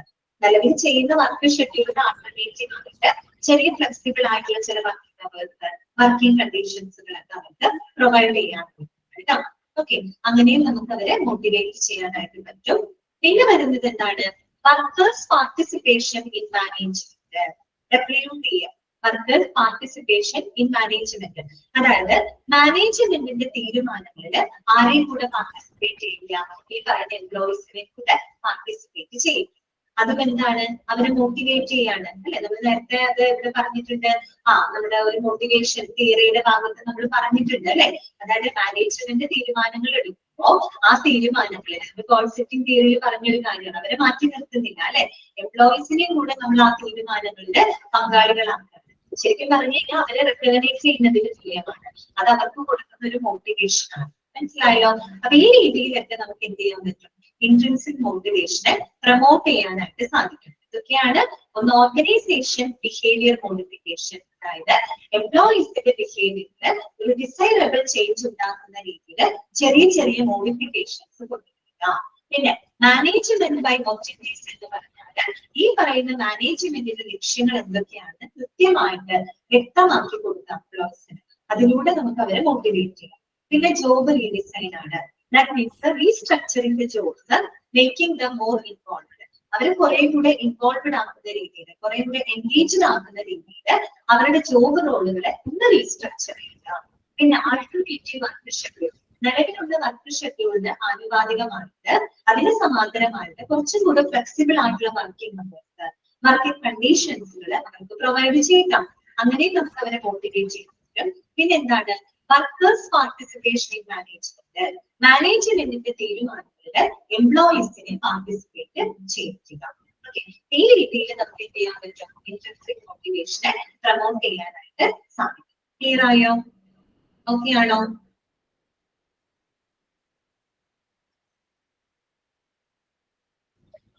നെക്സ്റ്റ് വരുന്നതാണ് പേ ആൻഡ് ജോബ് പെർഫോമൻസ് കേട്ടോ. പേ ആൻഡ് ജോബ് പെർഫോമൻസ് നമുക്കറിയാലോ, നമുക്ക് നേരത്തെ ഒരു കാര്യം പറഞ്ഞു, നമുക്ക് നല്ലൊരു പേയ്മെന്റ് കൊടുത്ത് എന്ത് ചെയ്യാൻ പറ്റും, അവരെ മോട്ടിവേറ്റ് ചെയ്യാൻ പറ്റും. അവരുടെ പെർഫോമൻസിനനുസരിച്ച് നല്ലൊരു റിവാർഡ് സിസ്റ്റത്തിലൂടെ നമുക്ക് എന്ത് ചെയ്യാൻ പറ്റും, എംപ്ലോയീസിനെ മോട്ടിവേറ്റ് ചെയ്യാൻ പറ്റും. നമ്മൾ പഠിച്ചതാണ്. ഓക്കെ, അതിനെ പറ്റിയിട്ടാണ് ഇവിടെ പറയുന്നത് കേട്ടോ, പേ ആൻഡ് ജോബ് പെർഫോമൻസ്. അത് നമ്മൾ നേരത്തെ രണ്ട് മെത്തേഡ് പറഞ്ഞു അല്ലെ, linking pay to job performance. അത് തന്നെയാണ് ഇവിടെ ഉദ്ദേശിക്കുന്നത്, പേ ആൻഡ് ജോബ് പെർഫോമൻസ്. അതായത് ഒരു എംപ്ലോയി എത്രത്തോളം ആ ഒരു ഓർഗനൈസേഷനിലേക്ക് കോൺട്രിബ്യൂട്ട് ചെയ്യുന്നുണ്ട് അതിനനുസരിച്ച് കൊണ്ട് അവർക്ക് ഒരു പേ കൊടുക്കാം. ഓക്കെ, അതൊരു മോട്ടിവേഷൻ ആണ്. അതാണ് അവിടെ പറയുന്നത്. Pay often can be used to motivate employee perform അല്ലെ. എംപ്ലോയിക്ക് ഏറ്റവും നല്ല രീതിയിൽ പെർഫോം ചെയ്യുന്നതിനായിട്ട് പേയ്മെന്റ് ഒരുപാട് സഹായിക്കുന്നുണ്ട് അല്ലെ. നമുക്ക് നല്ല പ്രതിഫലം കിട്ടുന്നു എന്നറിയുമ്പോൾ നമ്മൾ നല്ല രീതിയിൽ പ്രവർത്തിക്കുന്നത് സ്വാഭാവികമാണ്. ഹ്യൂമൻ എന്താണ് യൂഷ്വൽ ആയിട്ടുള്ള ഒരു കാര്യമാണ് അല്ലെ, സ്വാഭാവികമായിട്ടുള്ള ഒരു കാര്യം. നമുക്ക് കുറച്ച് പ്രതിഫലം കിട്ടുന്ന ഒരു കാര്യത്തിന് നമ്മൾ കുറെ കൂടെ ഡെഡിക്കേറ്റഡ് ആയിട്ട് കാര്യങ്ങൾ ചെയ്യും അല്ലെ, പൊതുവെ. അതിനെയാണ് അവിടെ പറയുന്നത്, pay often can be used to motivate employee performance. But a pay plan also must. എന്തൊക്കെയാണ്, it creates the belief that good performance leads to high levels of pay. അപ്പൊ നമ്മൾ ഈ ഒരു പേയ്മെന്റ് കൊടുക്കുന്നതിലൂടെ ശരിക്കും നമുക്ക് എന്തൊക്കെയാണ് ഒരു ബിലീഫ് ഉണ്ടാക്കിയെടുക്കാൻ പറ്റും. എന്ത് ബിലീഫാണ്, create the belief that good performance leads to high levels of pay അല്ലെ. എപ്പോഴും ഒരു നല്ല പെർഫോമൻസ് നമ്മൾ കാണിച്ചു വെക്കുകയാണെങ്കിൽ നമുക്ക് അതിൽ നിന്നും നല്ലൊരു പ്രതിഫലം ലഭിക്കും എന്നുള്ളൊരു വിശ്വാസത്തിലോട്ട് അത് നയിക്കുന്നത്. അത് വേണമെങ്കിൽ തിരിച്ചു ചിന്തിക്കാം. അതായത് നല്ല പ്രതിഫലം കിട്ടിക്കഴിഞ്ഞാൽ നമുക്ക് എന്ത് ചെയ്യാൻ പറ്റും, നല്ല രീതിയിൽ പെർഫോം ചെയ്യാൻ പറ്റും, അങ്ങനെയും നമുക്ക് ചിന്തിക്കാം അല്ലെ. അപ്പൊ ആ ഒരു ബിലീഫിലോട്ട് എത്തുന്നുണ്ട്. പിന്നെ എന്താണ്, it minimise the negative consequences of good performance. അതായത് ഗുഡ് പെർഫോമൻസ് എന്ന് പറഞ്ഞു കഴിഞ്ഞാൽ that should not lead to the negative consequence അല്ലെ. ഒരു നല്ല പെർഫോമൻസ് ഒരിക്കലും ഒരു നെഗറ്റീവ് കോൺസിക്വൻസിലോട്ട് നയിക്കുന്നില്ല. നന്നായിട്ട് പെർഫോം ചെയ്ത് പോകുന്നുണ്ടെങ്കിൽ തീർച്ചയായിട്ടും ഒരു പോസിറ്റീവ് ഔട്ട്കം മാത്രമേ അവിടെ ഉണ്ടാവുള്ളൂ. ഒരിക്കലും എന്തുണ്ടാവില്ല, ഒരു നെഗറ്റീവ് കോൺസിക്വൻസ് അവിടെ ഉണ്ടാവില്ല. അത് ഉറപ്പായിട്ടുള്ള ഒരു കാര്യം. ക്ലിയർ ആയില്ല, വേറൊന്നും ഇല്ല അതിനകത്ത് കേട്ടോ. അതായത് ഒരു എംപ്ലോയി പെർഫോം ചെയ്യുന്നതിനനുസരിച്ച് അവർ ആ ഓർഗനൈസേഷനിലേക്ക് എത്രത്തോളം കോൺട്രിബ്യൂട്ട് ചെയ്യുന്നുണ്ടോ അതിനനുസരിച്ച് അവർക്ക് ഒരു പ്രതിഫലം കൊടുക്കാൻ. അപ്പൊ അവരിലൊരു വിശ്വാസം ഉണ്ടാക്കിയെടുക്കണം. ഏറ്റവും നല്ല രീതിയിൽ പെർഫോം ചെയ്യുന്നതിലൂടെ അവർക്ക് നല്ലൊരു പ്രതിഫലം കിട്ടും. തിരിച്ചും ചിന്തിക്കാം, നല്ലൊരു പ്രതിഫലം കിട്ടിക്കഴിഞ്ഞാൽ അതിനേക്കാൾ നല്ലത് ഇങ്ങനെ ചിന്തിച്ചാൽ മതി. നല്ല രീതിയിൽ പെർഫോം ചെയ്യുകയാണെങ്കിൽ നല്ലൊരു പ്രതിഫലം കിട്ടും എന്നുള്ളൊരു വിശ്വാസം അതിലൂടെ ക്രിയേറ്റ് ചെയ്യാൻ പറ്റും. അതുപോലെ തന്നെ ഒരു ഗുഡ് പെർഫോമൻസ് ഒരിക്കലും ഒരു നെഗറ്റീവ് കോൺസിക്വൻസിലോട്ട് നയിക്കുന്നില്ല. ഏറ്റവും നന്നായിട്ട് പെർഫോം ചെയ്തു കഴിഞ്ഞാൽ തീർച്ചയായിട്ടും ഒരു പോസിറ്റീവ് ഔട്ട്കം മാത്രമേ അവിടെ ഉണ്ടായിരിക്കും. ഇതുണ്ടാവില്ല, ഒരു നെഗറ്റീവ് റിസൾട്ട് അവിടെ ഉണ്ടാവില്ല. ഓക്കെ, അതാണ് ഒന്നാമത്തെ ഒരു മോട്ടിവേറ്റ് ചെയ്യാനുള്ള ഒരു മാർഗം പേയ്മെന്റ് തന്നെയാണ്. രണ്ടാമത്തത് എന്താണ്, quality of work life programme. നമ്മൾ നേരത്തെ പറഞ്ഞു quality of work life programme. എന്താണ് ക്വാളിറ്റി ഓഫ് വർക്ക് ലൈഫ് അഥവാ QW എന്നതുകൊണ്ട് എന്താണ് ഉദ്ദേശിക്കുന്നത് നോക്കുക. അതൊന്ന് അണ്ടർലൈൻ ചെയ്ത് വെക്കാം. It is defined as an attempt through a formal programme to integrate employee needs and well-being with the intention of improved productivity, greater worker participation, and higher level of job gratification. Underline ചെയ്യാട്ടോ. എന്താണ് quality of work life എന്നാണ് define ചെയ്തത്. എന്താണ്, അതായത് improved productivity, ഒരു മെച്ചപ്പെട്ട ഉത്പാദനക്ഷമത, അതുപോലെ തന്നെ എന്താണ് ഒരു തൊഴിൽ പങ്കാളിത്തം, അതുപോലെ ഒരു ഉയർന്ന തലത്തിലുള്ള ഒരു തൊഴിൽ സംതൃപ്തി എന്നിവയെല്ലാം ലക്ഷ്യമിട്ട് ജീവനക്കാരുടെ ആവശ്യങ്ങളും അവരുടെ ക്ഷേമം ഉറപ്പാക്കുന്നതിനുള്ള ഒരു ഔപചാരികമായിട്ടുള്ളൊരു പ്രോസസ്സിനെയാണ് നമ്മൾ ക്വാളിറ്റി ഓഫ് വർക്ക് ലൈഫ് എന്നതുകൊണ്ട് ഉദ്ദേശിക്കുന്നത്. അതൊരു ഡെഫിനേഷൻ ആണ് കേട്ടോ. Quality of work life defined as an attempt through a formal programme. ഇതൊരു ഫോർമൽ ആയിട്ടുള്ള ഔപചാരികമായിട്ടുള്ളൊരു പ്രൊസീജിയർ ആണ്. അതിലൂടെ നമ്മൾ എന്താ ചെയ്യുന്നത്, മെച്ചപ്പെട്ട ഉത്പാദനക്ഷമത, അതുപോലെ തന്നെ തൊഴിൽ പങ്കാളിത്തം, ഉയർന്ന തലത്തിലുള്ള എന്താണ് ജോലി സംതൃപ്തി എന്നിവയെല്ലാം ലക്ഷ്യമിട്ടുകൊണ്ട് എന്നാൽ ജീവനക്കാരുടെ ആവശ്യങ്ങളും അവരുടെ ക്ഷേമവും സംയോജിപ്പിച്ചുകൊണ്ട് അല്ലെ അതിന് വേണ്ടിയിട്ടുള്ള ഒരു ഫോർമൽ പ്രൊസീജിയറിനെയാണ് നമ്മൾ ക്വാളിറ്റി ഓഫ് വർക്ക് ലൈഫ് ഉദ്ദേശിക്കുന്നത്. അപ്പൊ രണ്ട് കാര്യങ്ങൾ അവിടെ സാറ്റിസ്ഫൈ ചെയ്യുന്നുണ്ട്. ഒരു ഓർഗനൈസേഷനെ സംബന്ധിച്ച് നോക്കുകയാണെങ്കിൽ അവരെ എംപ്ലോയീസിനെ കുറേയും കൂടെ ഉത്പാദനക്ഷമതയുള്ളവരാക്കി മാറ്റുക, അവരുടെ തൊഴിൽ പങ്കാളിത്തം അവിടെ ഉറപ്പാക്കുക, അവർക്ക് ആ ജോലിയിലൂടെ നല്ലൊരു സംതൃപ്തി നേടിക്കൊടുക്കുക, അത് നടത്തണം. അത് ഓർഗനൈസേഷന്റെ ഭാഗത്ത് നിന്നുള്ള കാര്യം. അതിന് പുറമെ എന്ത് വേണം, അവരുടെ ആവശ്യങ്ങൾ നിറവേറ്റപ്പെടണം അല്ലെ. എംപ്ലോയീസിന് അവരുടെ ആവശ്യങ്ങളും അവരുടെ ക്ഷേമവും അതിനോടൊപ്പം സംയോജിപ്പിക്കണം അല്ലെ. അതിന് വേണ്ടിയിട്ടുള്ള ഒരു ഔപചാരികമായിട്ടുള്ള പ്രോസസ്സിനെയാണ് ക്വാളിറ്റി ഓഫ് വർക്ക് ലൈഫ് ഉദ്ദേശിക്കുന്നത്. ഓക്കെ, ഇനി നോക്കാം. The programmes for QWL improvement range from those requiring minor changes in the organization to those requiring extensive modification in structure. അപ്പോ നമ്മൾ ഈ quality of work life programmes എന്ന് പറയുമ്പോൾ അത് പല റേഞ്ചിലുള്ള പ്രോഗ്രാംസ് ഉണ്ട്. എന്ന് വെച്ചാൽ വളരെ ഈസി ആയിട്ട് ഇംപ്ലിമെന്റ് ചെയ്യാൻ പറ്റുന്ന വർക്ക് ലൈഫ് പ്രോഗ്രാംസുകളുണ്ട്. അതേസമയം വളരെ ഇംപ്ലിമെന്റ് ചെയ്യാൻ വളരെ ബുദ്ധിമുട്ടുള്ള ലൈഫ് പ്രോഗ്രാംസുകളും അതിനകത്തുണ്ട്. ഓക്കെ, അതാണ് അവിടെ പറയുന്നത്. ഈ പറയുന്ന quality of work life programme that range from those requiring minor changes in the organisation. അതായത് ഓർഗനൈസേഷനിൽ ചെറിയ ചേഞ്ചസുകളൊക്കെ വരുത്തിയിട്ട് നമുക്ക് ഈസി ആയിട്ട് ഇംപ്ലിമെന്റ് ചെയ്യാൻ സാധിക്കുന്ന പ്രോഗ്രാംസുകളുണ്ട്. അതേസമയം ഓർഗനൈസേഷനിൽ വളരെ എക്സ്റ്റെൻസീവ് ആയിട്ടുള്ള മാറ്റങ്ങൾ വരുത്തി എക്സ്റ്റെൻസീവ് ആയിട്ടുള്ള മോഡിഫിക്കേഷൻസുകളൊക്കെ വരുത്തുന്നുണ്ട്. അങ്ങനെ നമുക്ക് അതായത് ഇംപ്ലിമെന്റ് ചെയ്യാൻ കുറച്ച് ബുദ്ധിമുട്ടാണ്, ഇംപ്ലിമെന്റ് ചെയ്യാൻ ബുദ്ധിമുട്ടുള്ള തരത്തിലുള്ള പ്രോഗ്രാംസുകൾ ഉണ്ട് എന്നാണ് അവിടെ പറയുന്നത്. രണ്ട് തരത്തിലുള്ള ക്വാളിറ്റി വർക്ക് ലൈഫ് പ്രോഗ്രാംസ് ഉണ്ട്. മൈനർ ആയിട്ടുള്ള വർക്ക് ലൈഫ് പ്രോഗ്രാംസ് ഉണ്ട്, മേജർ ആയിട്ടുള്ളതുണ്ട്. മൈനർ എന്ന് പറഞ്ഞാൽ ഇത്രയേ ഉള്ളൂ, അതായത് ഇംപ്ലിമെന്റ് ചെയ്യാൻ വളരെ ഈസിയാണ്. അപ്പൊ അവിടെ ചെറിയ ചെറിയ ഓർഗനൈസേഷനിൽ ചെറിയ ചെറിയ ചേഞ്ചസുകളൊക്കെ വരുത്തിയിട്ട് എന്നാൽ നമുക്ക് ഈസി ആയിട്ട് ഇംപ്ലിമെന്റ് ചെയ്യാൻ പറ്റുന്ന രീതിയിലുള്ള വർക്ക് ലൈഫ് പ്രോഗ്രാംസ് ഉണ്ട്. അതേസമയം ഓർഗനൈസേഷനിൽ വലിയ മാറ്റങ്ങൾ വരുത്തി വലിയൊരു റീസ്ട്രക്ചറിങ് നടത്തി അങ്ങനെയൊക്കെ റീസ്ട്രക്ചറിങ് നടത്തിയിട്ട് ഇംപ്ലിമെന്റ് ചെയ്യാൻ കുറച്ചുകൂടെ ബുദ്ധിമുട്ടുള്ള തരത്തിലുള്ള പ്രോഗ്രാംസുകൾ അതിനകത്ത് ഉണ്ട് എന്നാണ് പറയുന്നത് കേട്ടോ. മനസ്സിലാക്കിയാൽ മതി.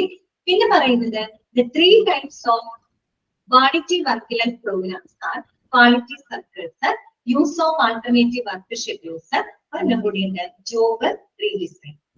അപ്പൊ അത് നിങ്ങൾക്ക് ആദ്യം മിസ് അടുത്ത ക്ലാസ്സിൽ നിങ്ങൾക്ക് എടുത്തു തരും. അപ്പൊ ഇന്ന് നമ്മൾ പഠിച്ചത് quality of work life programmes തന്നെയാണ് കേട്ടോ. സോ ഇതിന്റെ ലാസ്റ്റ് ക്ലാസ് ആയിരുന്നു. ഇനി നമ്മൾ കാണും കേട്ടോ.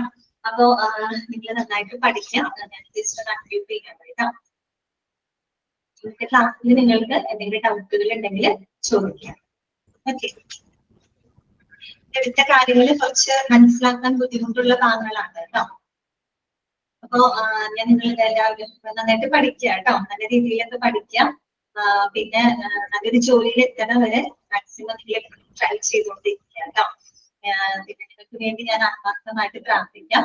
ഇത് കോൺവൊക്കേഷൻ വരുന്ന സമയത്ത് എന്തായാലും വരും കേട്ടോ. അപ്പോഴാണ് നിങ്ങളെ കാണാനായിട്ട് എനിക്കൊരു അവസരം ഉണ്ടാകുള്ളൂ. പിന്നെ പേര് പറഞ്ഞാലാണ് അറിയുള്ളൂ കേട്ടോ. നിങ്ങൾ കണ്ടുകഴിഞ്ഞാൽ ചിലപ്പോൾ എനിക്ക് മനസ്സിലാകില്ല. നിങ്ങൾ വരണമെന്നുണ്ട്. പേര് പറയുന്നതാണ് എനിക്ക് ചിലപ്പോൾ ഓർക്കാൻ പറ്റും കേട്ടോ. എന്തായാലും നിങ്ങൾക്ക് എല്ലാവിധ നന്മകളും നേരെയാണ്. നന്നായിട്ട് പഠിക്കുക കേട്ടോ. എത്രയും പെട്ടെന്ന് ഒരു നല്ലൊരു ജോലിയിലേക്ക് ജോലി കിട്ടാൻ വേണ്ടി ശ്രമിക്കുക. ഏറ്റവും നല്ലൊരു ജോലി കിട്ടുന്നത് വരെ നിങ്ങൾ എപ്പോഴും ട്രൈ ചെയ്തുകൊണ്ടിരിക്കുക കേട്ടോ. ഓക്കെ, അപ്പൊ വേറെ എന്തെങ്കിലും ഡൗട്ടുകൾ ഉണ്ടെങ്കിൽ ചോദിക്കാം കേട്ടോ. Okay, ma'am quality of work ലൈഫിന്റെ full form short form QWL ആണോ? അതെ അതെ, quality of work life QWL കേട്ടോ.